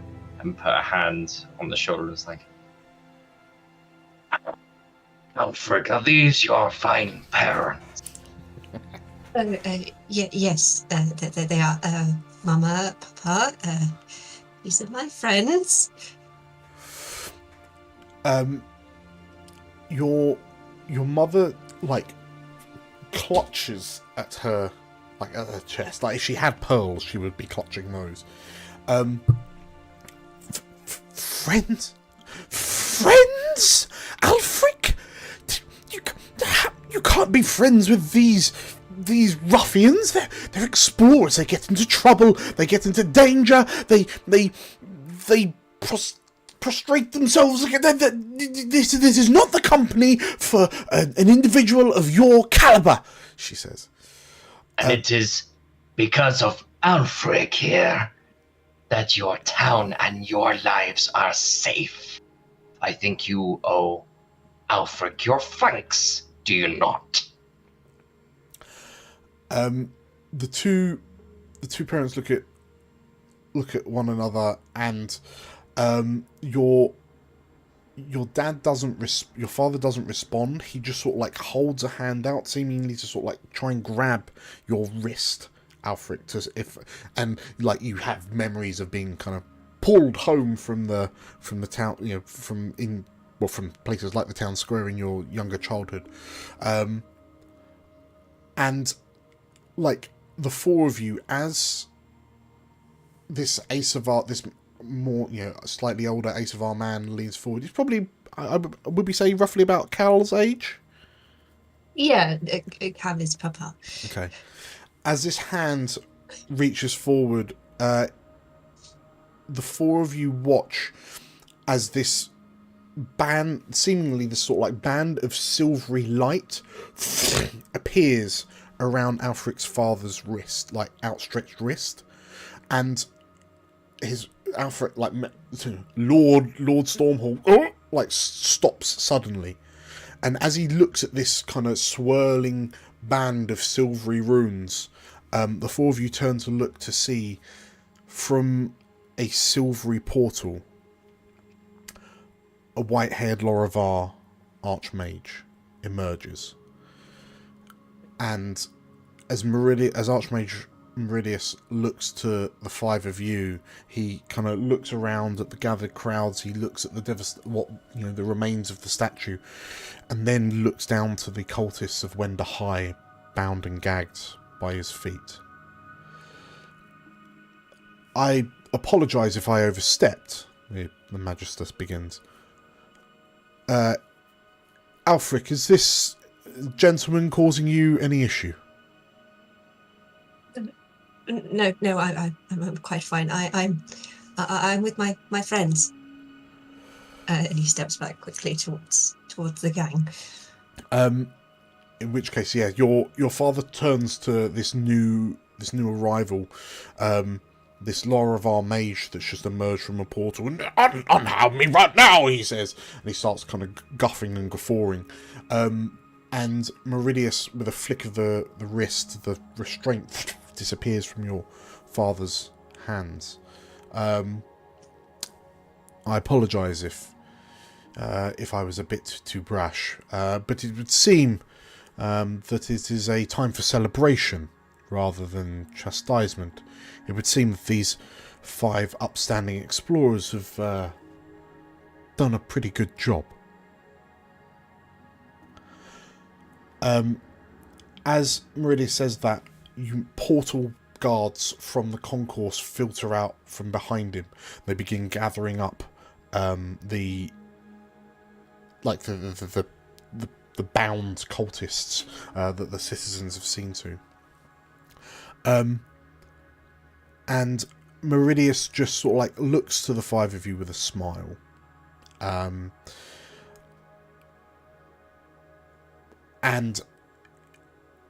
as with a smile, your parents, Alfric, your parents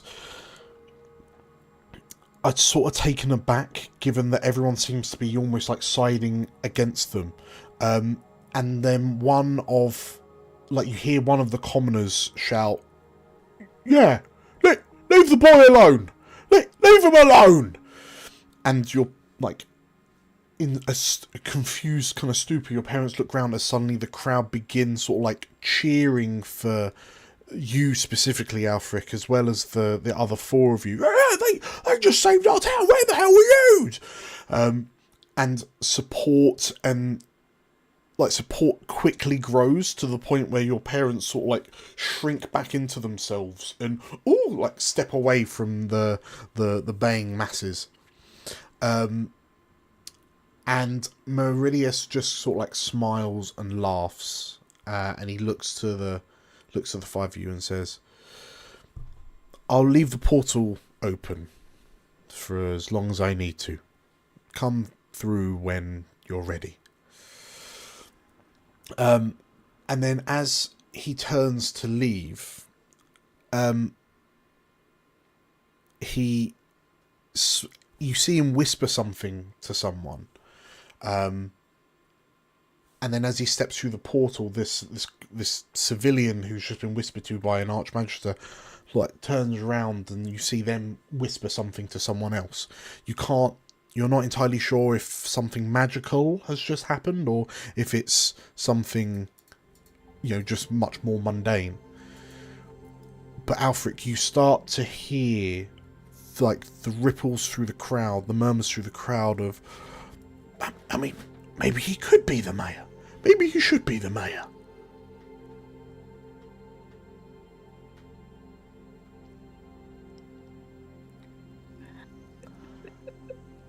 And yeah, as you watch as Meridius's form kind of disappears through this silvery veil onto the streets of Avonmore, and as the crowd kind of raise up in celebration, the 5 of you are lauded for your victory.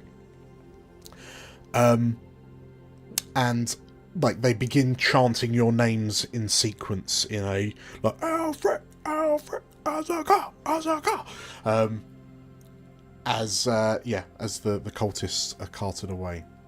And for any of you who would like to stay, the townhouse that you are stood in front of very quickly opens its doors to throw a celebratory party of sorts in your collective honours for saving the town of Seldavon from this draconic threat.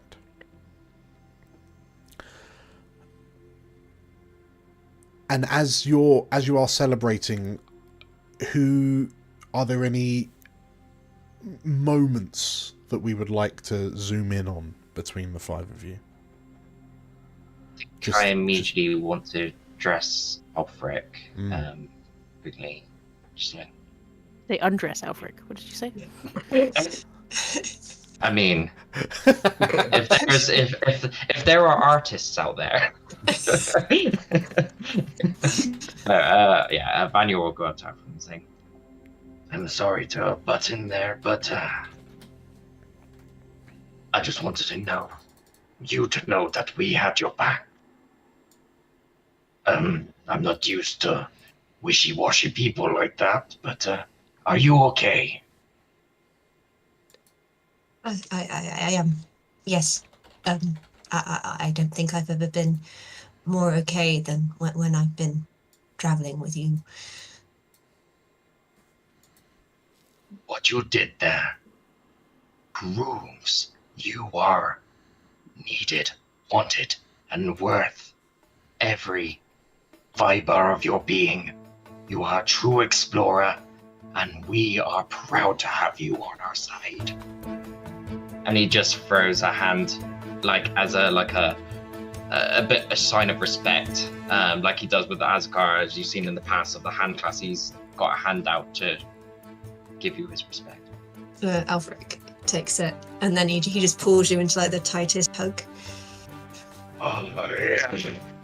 He just lifts you up in like a merriment, like he's now ready to start letting loose a bit and enjoy this merriment, and hopefully take your mind of any ill givens that you might have been feeling from your parents, and just let you have this moment of, this is for you, this is your time, and enjoy it.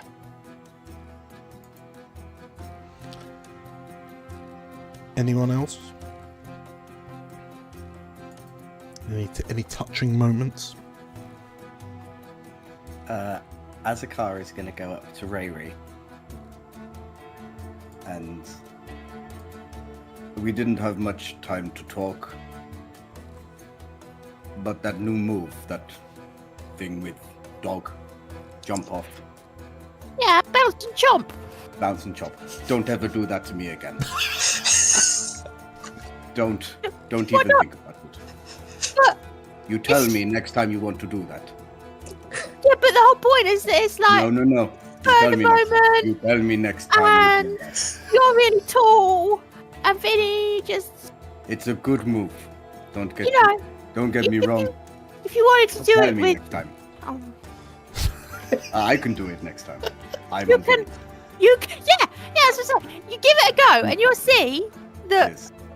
It's not. It's like a sperm. It's like you're like, whoa. Let's just let's bounce. It's not like, oh, can I bounce? It's just. You get one. One more. One more. Just like spits on her hand. It just like instantly turns just dissipates from the heat of her hand, and she just shakes on it. One more. Okay. Shakes your hand. What is it with you lot and shaking hands? Don't get. Amazing. So, Cal, how are you dealing with the festivities? He was quite injured, so I think he's a bit not shy about it. He's very happy that they're being celebrated, but he's more in the case of, I need to have another healing potion, and my armor is really bad. The soldier never leaves you once you realise you feel unprotected. So he's probably tried to be kind of out of the way, just to kind of clean himself up, and but very relieved that everyone is safe. And I think he was certainly afraid. I think near the end there, I think he did roll with fear at one point, and I think that stress that they might not make it out of that fight was apparent for him. So he's not being distant purposefully, but he's just not very used to the attention. Okay, but he's happy. Okay, in which case, you as you're just sort of watching and taking it all in, you've seen Alfric just be the center of effectively the centre of attention for the majority of the evening. Alfred, you are unable to move without bumping into someone that wants to sing your praises, seemingly. But yeah, you are approached by the town registrar, a relatively short Laravar woman, and as she approaches you, she Alfred, dear, amazing stuff that you've done. I wouldn't want to disrupt the festivities now, but when we have a moment, there is something that I would like to speak to you about regarding your future within the town. You see, a rather fortunate position of authority has become vacant over the last few weeks or so, but with the passing of our dear mayor at Archmage Ulick's mansion, not all that long ago. But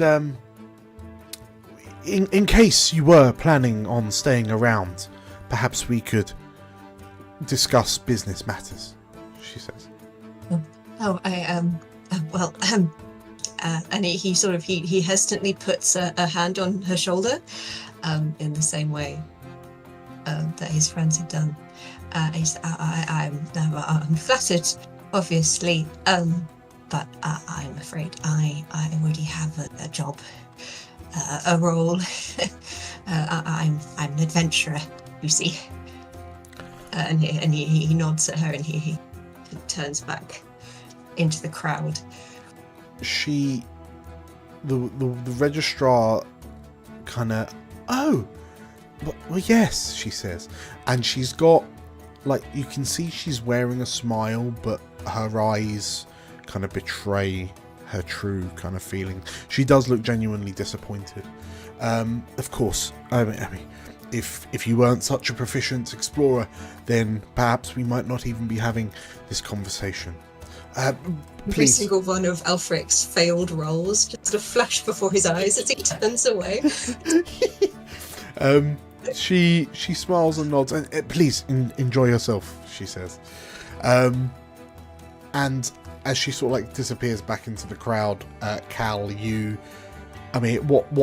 what reaction have you got on your face as you see kind of Alfred just being the centre of attention?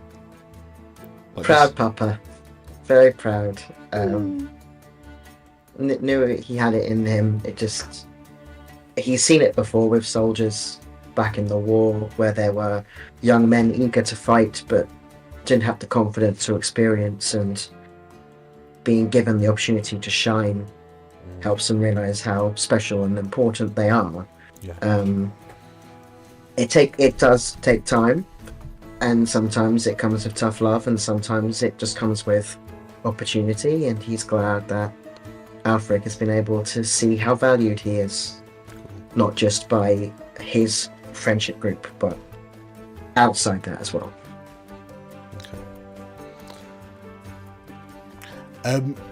As the night presses on, and slowly starts coming to an end, the five of you are all aware of the lonely kind of silvery portal in the town square that is currently being guarded by a concourse portal kind of mage guard who has been thanklessly just stopping boozed up patrons from sort of staggering through the portal into the concourse of Avamore.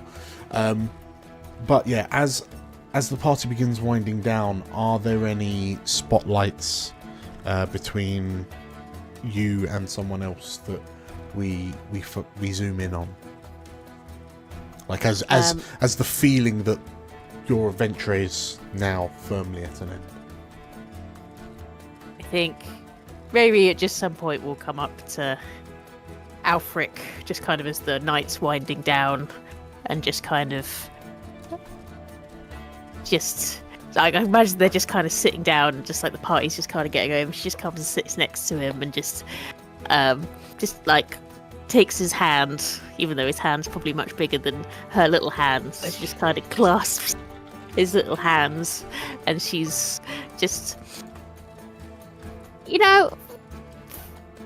family doesn't always have to be blood, and if you don't feel like your family is very like the best family that you could be, then we could always be your family. Me, Vinny, Cal, maybe Azakar. He's kind of like a kind of bumpy uncle, really. I do rather want to impress him, I find. Yeah, you get that from him, but he'll tell you off, but he doesn't. He's harmless, really. He said I'm not allowed to jump off of him anymore, but I'll do it like 10 times, and he still let me do it. I know he will. Because he'll just let you do things, and he thinks he's in charge, but he's not really. Alfric, who has thought he's been in charge, Azakar has been in charge this entire time, just of...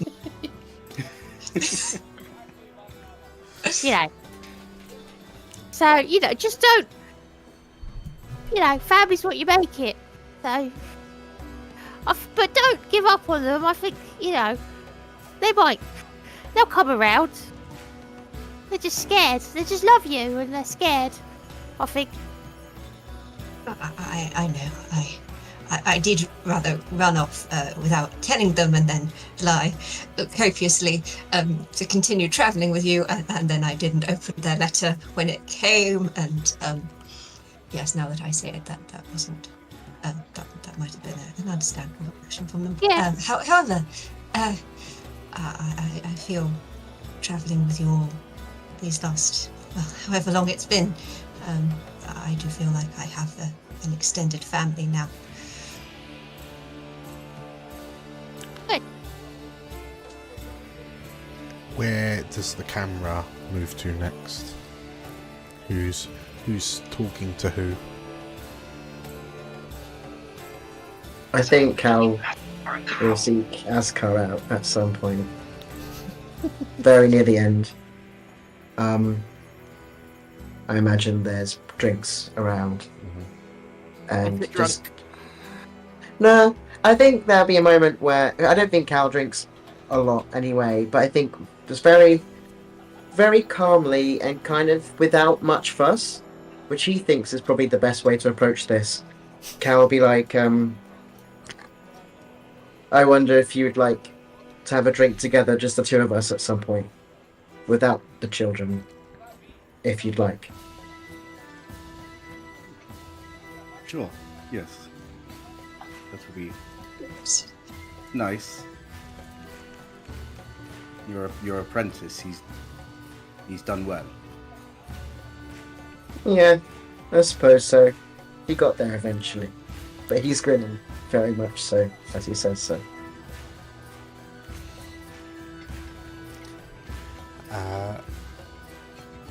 Vanya, is there anyone you're kind of speaking to as an aside, or are you just kind of watching this very oddly standoffish, like, heart to heart between Cal and Azakar? See, in my headcanon right now, I'm seeing this to like beautiful moment between these two fine gentlemen, and I feel like just at the cusp of that finishing, Vanya just comes in like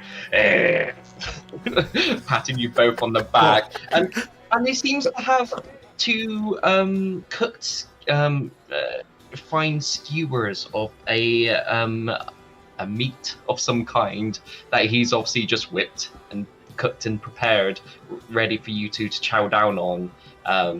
And also, on the other hand, he seems to have some sort of bandages ready for Cal. Well, of course we're enjoying ourselves, but you might want to eat up before we make the journey back. And I'm no good. I know basic care, I but can do I it. think this is probably better in Azakar's hands. But here you go, Cal. But I'm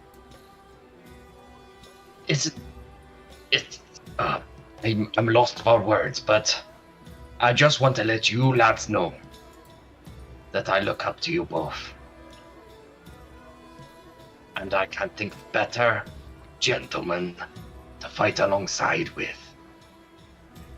And raising, going to get some drinks, he is like to pass round. It's like, May we continue to fight alongside one another as explorers, eh?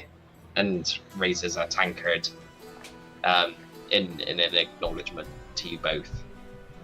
Azakar, who's been really bad all campaign with taking compliments, tries to sort of push down that initial sort of feeling that he usually gets when someone compliments him, and just goes, "Thank you. I wouldn't like anything more."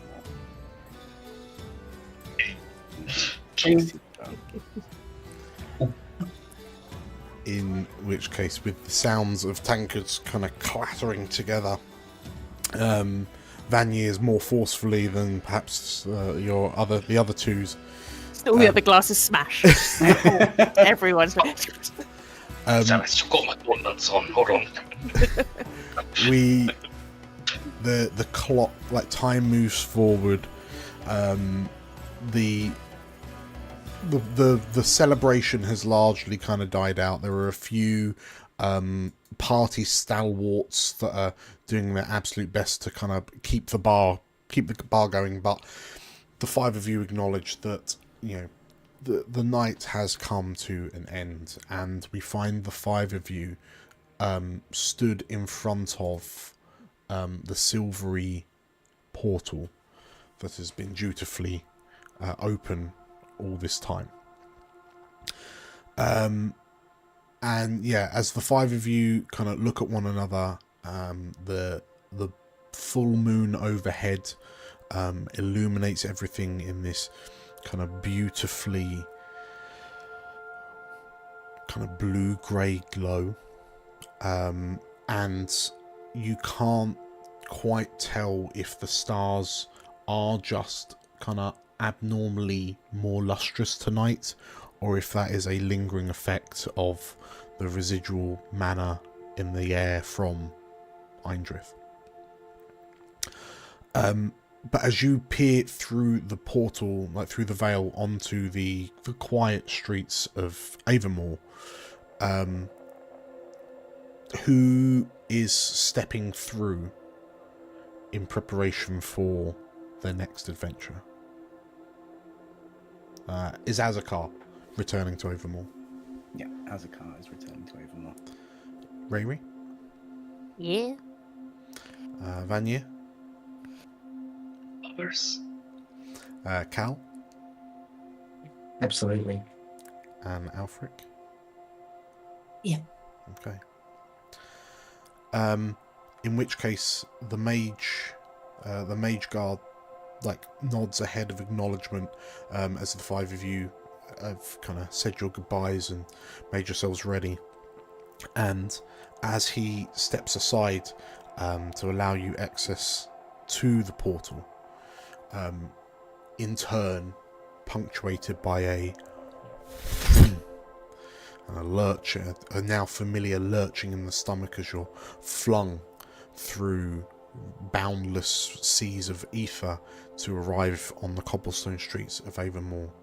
One by one, you step through, leaving the sleepy little town of Seldavon saved behind you.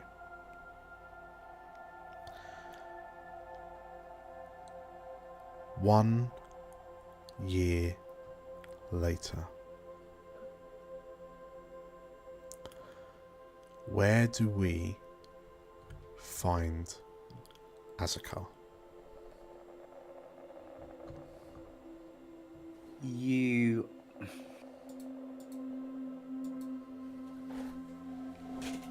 You probably find Azakar still in the Temple of Aya in Avamore. He is again sort of just prepping himself. I'm guessing he has like some sort of dorm room there. He's prepping himself for another adventure. He is you can see in his face that he's softened a bit. He doesn't look at his weapons with such determination anymore. He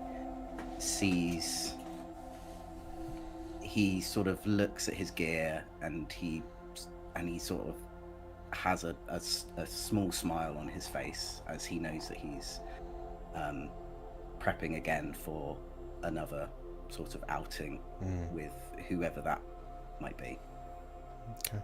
And he has just gathered his stuff and he is leaving the Temple of Aya to make his way to the concourse on another explorer mission. Okay. Yeah, the morning is... I would imagine the morning is young. Dawn is only recently broken and the sky is beginning to... The night sky is slowly giving way to day. And as you sort of like are... As you've just stepped out of the large open doors, always open doors of the Grand Temple of Aya in the Crown District, as you're about to descend down the marble steps, you see that sort of like halfway up there is this large kind of broad-shouldered figure, shrouded in a shawl, like a tattered traveller's shawl, and the figure, like, you can just tell from the body language, the figure seems to be in a bit of an emotional, some sort of mental bind, like she doesn't know whether to take another step up the steps or turn and leave. And like breaking from her like indecision, this figure looks up to you, and under the hood is this older yellow scaled dragon set. And as she looks at you, she has this look of, like, you can tell she's torn by something on these steps. Can I help you, sister? The dragon scent woman kind of mumbles for a little bit before clearing her throat and, "Are you part of this?" she says, and she gestures to the temple behind you. I am a seraph here. You are an adherent of Aya. I am indeed, yes. You look troubled. May I help? I have been lost for some time. In more ways than one. And during that time, I found my faith tested. Tell me, what does Aya mean to you? What does she mean to the people of this city? Once upon a time, Aya meant devotion, whatever the cost. But after reflecting, and I get the feeling that this has been a conflict in your own mind, that Aya wants us to find our new way in this world, in this new elsewhere. And that you may have lost your path once upon a time due to the confusion of the eschaton. It did not just break this world, it also broke us. But people have found each other, and people have mended each other. And that's what I believe Aya wants, for us to mend each other. And I think you'll find this at this temple, if that's what you seek. As you finish and then look back, like look this dragon scent woman in the eyes, I guess it might be slightly surprising that this rather stoic, stern looking face just suddenly breaks into open weeping. I only hope she will have me back, she says. And as she nods in thanks to you, and you see her sort of like pull her hands to her breastbone, and as her shawl kind of moves aside, you see that hanging around her neck is this tarnished symbol of Aya that you just have a feeling was discarded and then rediscovered. Thank you, stranger. Thank you, she says, and she goes to step past you and head up into the temple. Azakar almost stops to sort of help her up, but kind of reads the feeling that she wants to do this by herself. So he sort of stops for a moment and then sort of pulls himself back and bows and heads back on his way. Good luck. The dragon scent woman smiles and heads up into the temple. Where do we find Rayri? I think he would say it'll be. Yeah. Where? Yeah. You don't know what I'm gonna say. Yeah. The camera is, it's early morning, and you see that Rayri is she has a small, maybe like little apartment somewhere, like a little like this. She's her little home base where she's finally found somewhere to kind of live, and she's living kind of in her own little independent little life.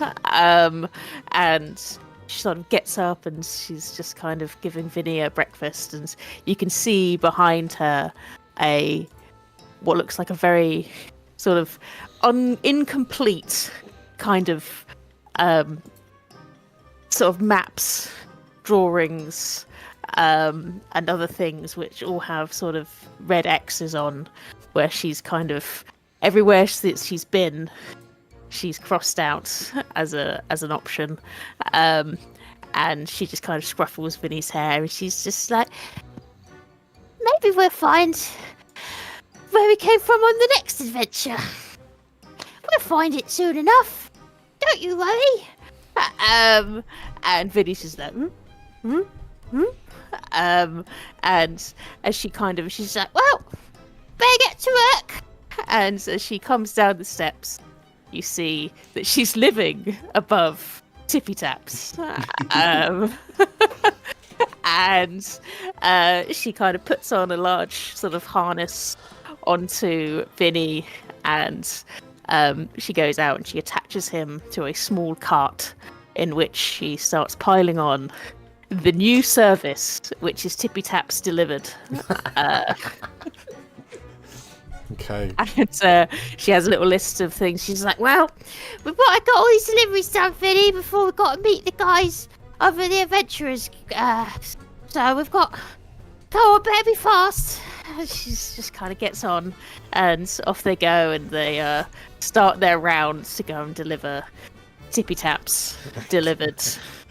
You like as you're saying this, you could just hear the sounds of Tiber Thisbe, who's like decided to stick around in Avonmore, just like shouting out orders as this veritable army of sprites is sort of like cobbling away, making shoes of all shapes and sizes, but mostly small.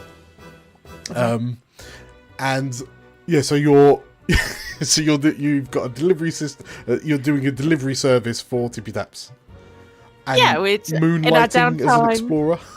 Yeah, which she kind of set up, and I think she's taking like just some, it's like, you know, she's a busy bee, and any time that she isn't adventuring, she's delivering for Tippy Taps. Who knows when she sleeps? Sure.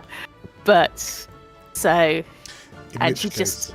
Well, Yeah. In which case, as you and Vinny on the cart, sort of like trundling down the street, as you pass by the Crown by the concourse, you hear through the crowds a very like a very definitive, very easily recognizable voice, and you glance over and then specifically kind of look down towards more towards the ground.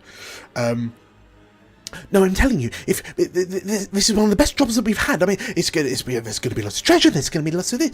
Oh, and as you spy them, you see Capuline Thisbe and Montana Fyram, who are still exploring as a duo, and Montana is excitedly so this Auron sprite is excitedly sort of like holding a map, and it's got, you even from this distance you can see a big red X on it. She's like, so, I'm told that the ruins are here, and then if we find it, if we get there first, we're going to be small enough that we can find all the holes that the big people can't get into, and there's going to be also like people who strange down the back of seats and the like, and so imagine what it's going to be like in a ruined temple of sorts. And then you watch as the two sprites kind of like skip off excitedly towards the concourse. I love those little housemates. Best buddies. Best buds. Best buddies. True mates. And yes, you then kind of trundle off to deliver your next set of shoes. Where do we find Alfric? I think you find Alfric either with Cal or with some newer explorer recruits running sword drills with his rapier very excitedly in the training grounds. I think it is. Is it the training? He's there. I think he's taller. He's looking a bit more battered, a little bit more scarred than he did a year ago, but he's looking confident in himself, and he's still got his violin strapped to his back. Okay.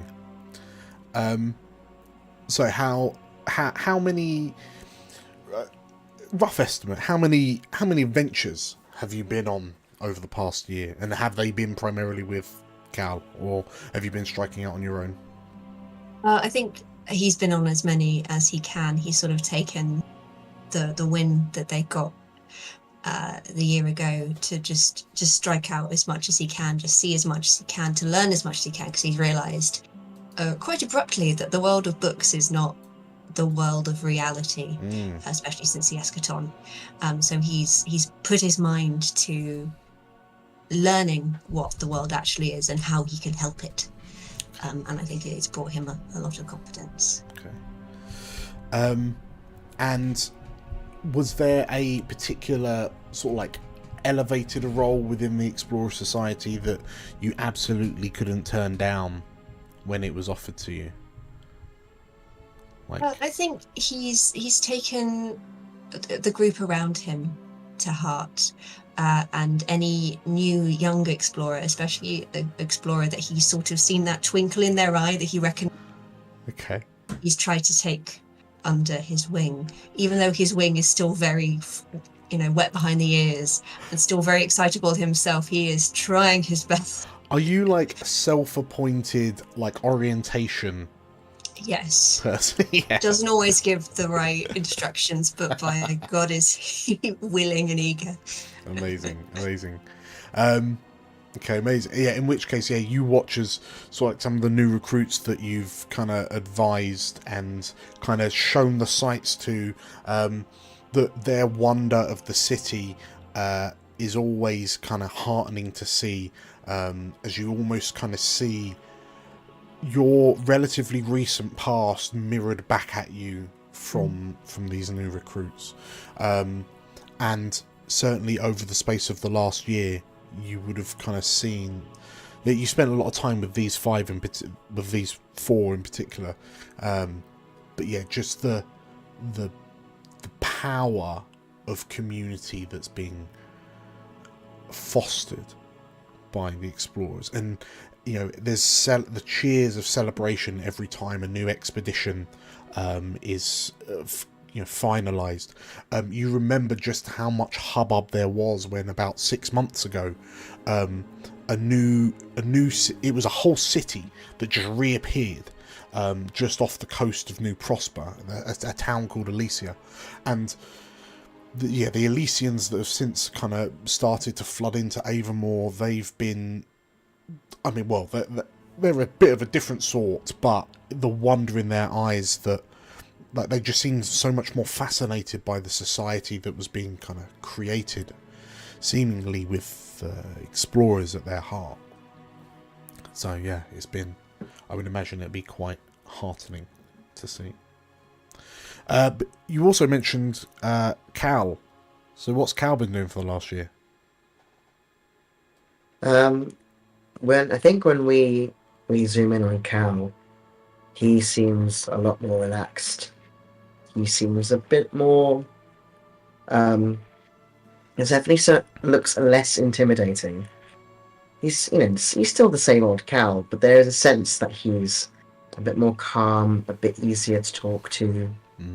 And when we see him today, he's actually visiting I think he's visiting a shrine. I think he's lighting a candle somewhere in the center of town. But it's not a sad occasion. He's thinking fondly about the people he loves. And he knows, Alfric's got all the new recruits covered. He doesn't have to worry about that anymore. Once upon a time, maybe. But he looks happy. Do we imagine that this shrine, is it a shrine to people who you've loved and lost? Is it a place of memorial? Yeah, I think it's a memorial place that's been set up. So perhaps in town. it's maybe a shrine to Barahan, the soul guide, or maybe even Ulavari, the twin gods of life and death. But let's say Barahan, yeah, this shrine that's just covered in these small lit candles. There's kind of melted wax all over the place, and as you light your candle and place it down, who is it you're thinking of? I'm thinking of Pendry, but I'm also thinking of family members he never got to really say goodbye to, and thinking about the family he has now gained and the love he has now gained. In which case, as you as you're quiet with your eyes closed, you hear another match strike from next to you, and as you kind of open one eye to see who it is that's also kind of doing the same thing as you spy a dusky skinned Lorivar man. He's quite old, he's quite elderly. He's got perhaps the one thing you notice is that he's got a remarkably well maintained moustache that kind of twirls slightly at the ends. Very good. And as as this Lorivar man spies you kind of looking at him, he says, Oh, I'm sorry, I did not mean to disturb you. I was just, I didn't, this is one of my first times in Avermore. It's quite a city. It's much bigger than where I'm normally kept cooped up. Victor, My name is Victor. Pleased to meet you. He says, and he holds his hand Victor. up. I'm Cal. Welcome. Very good, very good. Yeah, well, sorry, I'm probably talking a bit too much for something this somber. So I'll leave you to your silence. He says, and he sort of like awkwardly kind of turns back and then sort of like nods appreciatively to you, and then he sort of like you see him almost like clench his eyes shut, and he's almost like he's mouthing something like silently. It feels like it looks like a man who doesn't really know how to handle what he's doing, but he wants to do it well. And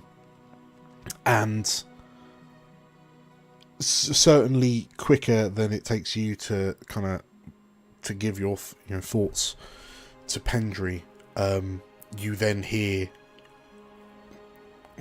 bye, and the Lorivar man kind of strides out. Or strides out of the town, the shrine alongside you, leaving you alone to your thoughts.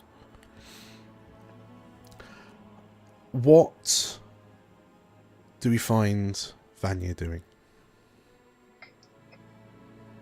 So, I imagine the camera at this point pans down, not in Avermore, but on a expedition of some kind, deep in some jungle terrain.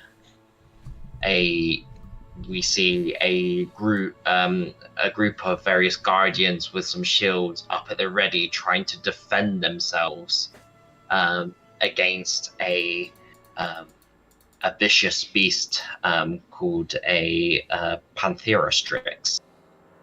Which is a large panther-like creature with wings on each arm, forearm, so it can sort of glide and fly, but with like onyx shiny scales that then turn to fur on its body. And this is probably like a beast that has plagued the explorers of this particular area for some time. It's just been a real thorn in the explorers of Elsewhere's side. And we see this moment of a tense moment of people trying to sort of pin the creature into a corner to keep it in place. As the creature's about to lunge and strike, you see from jumping off of the top of a tree branch, arcing down, Vanya coming down with a punch, shouting out, Blizzard Hammer, as he comes arcing down with his windy, blizzardy strike of his gauntlet, chucking down on the top of this creature's head, dealing the final blow to finally put this creature to rest.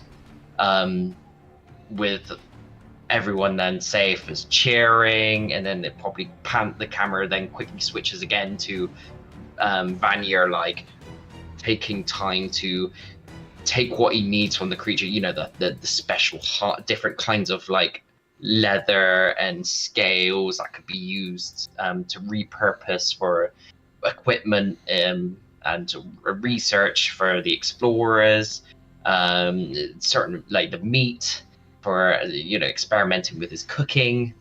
And we see him wiping sweat off his brow as he's trying to carve up this creature that he's never slain before, which has finally been put down.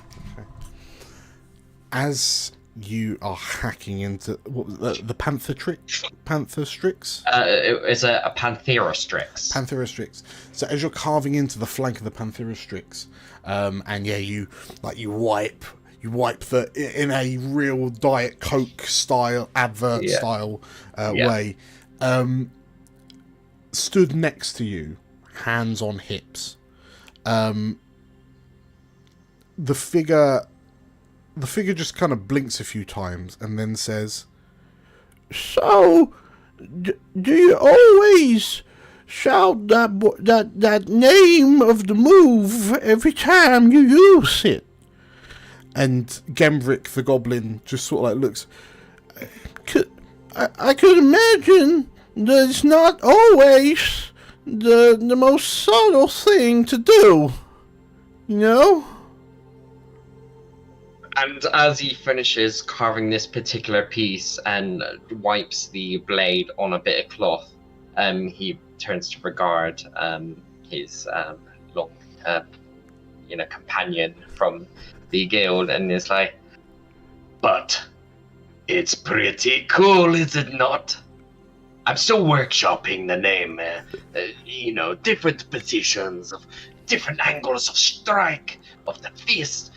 I'm workshopping, but when you shout out the name, it just sounds really cool." I guess. You should play it sometime. I bet you got a trick up your sleeve that you might be able to shout out at the top of your lungs to slay a creature. I bet you're a dark horse.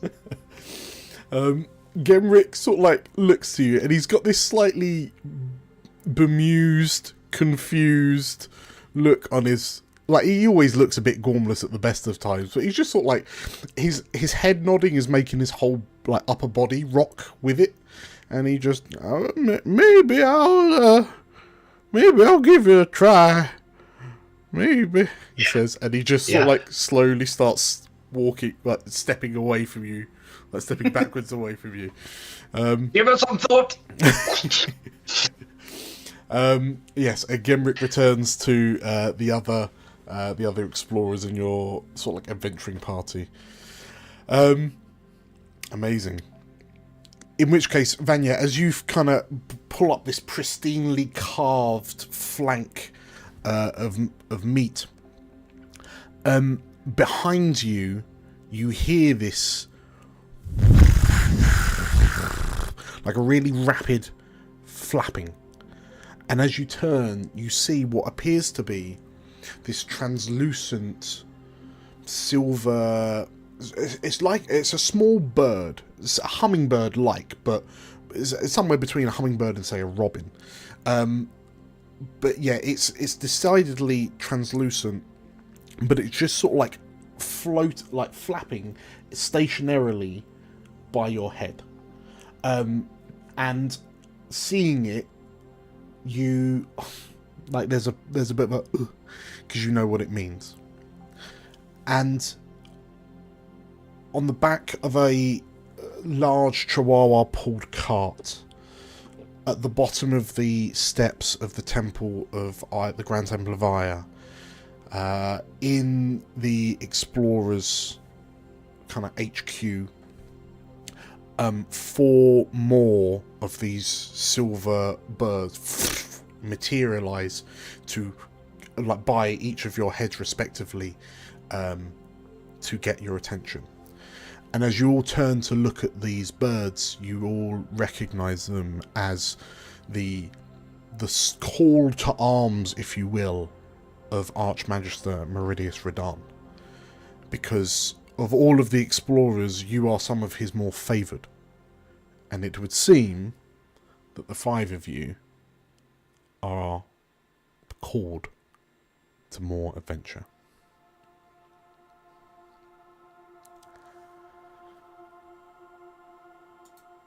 And as we pull away from Avamore,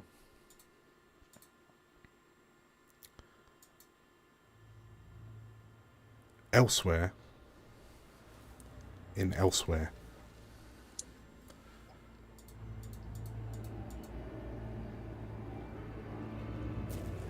the stench of panic permeates the dark hall. The gurgle and dying breaths filtering through the air.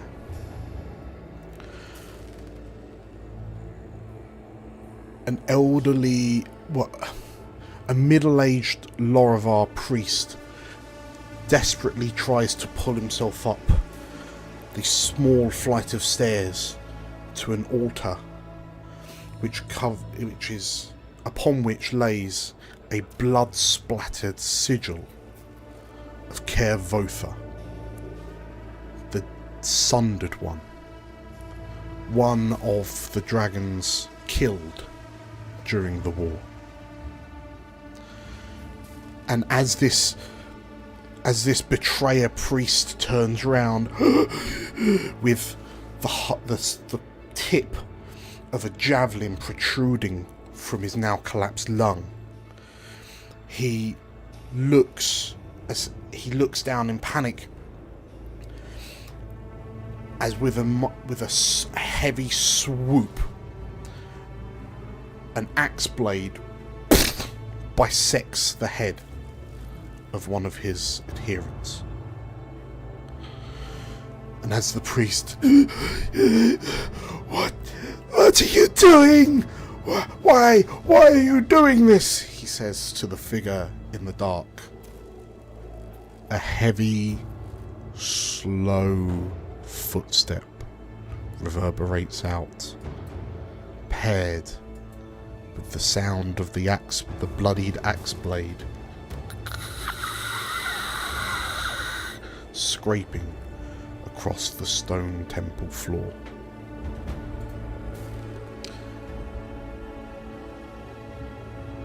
Everything you taught us was a lie. We gave faith to gods that die as easily as the mortals. We gave everything to our deities. And what has it brought us? The figure says, as his blackened, spiked armour is illuminated in the soft, flickering candlelight on the altar. And as he stands over the priest, you are one of his champions. Why would you turn from Kervotha? Why now? And from behind a full-face helmet, a lock of blood-red hair spills out from the bottom. The world's spirits were born of mortals. Mortals birthed divinity, which must mean mortals are made of divinity. It is not a gift for the dragons alone. No. They are usurpers of mortal power. And I, he says, as he slowly begins to raise the axe above his head, I will show everyone all across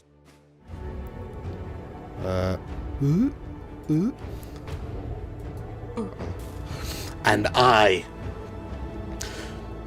we birthed divinity, and I intend to take it back.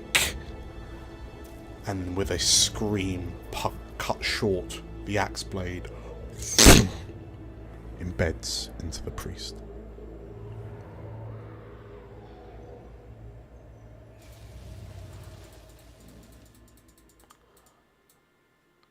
Congratulations, everyone, on completing Explorers of Elsewhere Live Tales from Elsewhere. We did it! Hey. Woo! Yay! Woo! There we go. All done. All finished. Congratulations, the five of you, on completing the campaign, and congratulations to you on making it and joining us all the way through to the end. I see some of you in the chat, and I appreciate and love each and every one of you. Yeah, we've been playing for a while, as we said at the beginning of the live stream, but this is certainly not the last stop. a little while ago, well, in the tail end of 2024, we finished campaign 2, and I'm pleased to announce, and we'll do a proper announcement video as well, that campaign 3 has a new start date. And it's going to be... I should probably bring up the calendar before I said this. It's going to be... Campaign 3 is going to start on Monday, May the 19th. It will also be live. I'm also pleased to announce, not that it was a secret to anyone, that it will also be a Daggerheart campaign, a full-blown 20-episode Daggerheart campaign. I'm not going to announce who's playing in it, but you should certainly keep an eye out for that announcement, because you may or may not notice a couple of familiar faces for that when it rolls through. So, yes, exciting times. Exciting stuff. We've got loads of stuff happening between now and May. We're waiting for Daggerheart to release properly, but we've got a 12-hour live stream coming out. We've got side adventures that are being run by either myself or others. There's going to be loads and loads and loads. So, once again, if you are enjoying this, make sure to hit the like button, subscribe on YouTube if you haven't already, follow on Twitch if you haven't already, because yeah, we're going to have loads and loads of stuff to keep you entertained in the near future. Thank you, everyone, for playing. You 5 have been amazing. You've been just, you've blown me away. I'm forever thankful. And thank you. Thank you. Thank you. Thank you. Thank you, Dan. Yes, thank you all for playing. Thank you all for watching. This has been Tales from Elsewhere, Tale 4, Dragonwrath. We'll see you next time. Bye. Bye.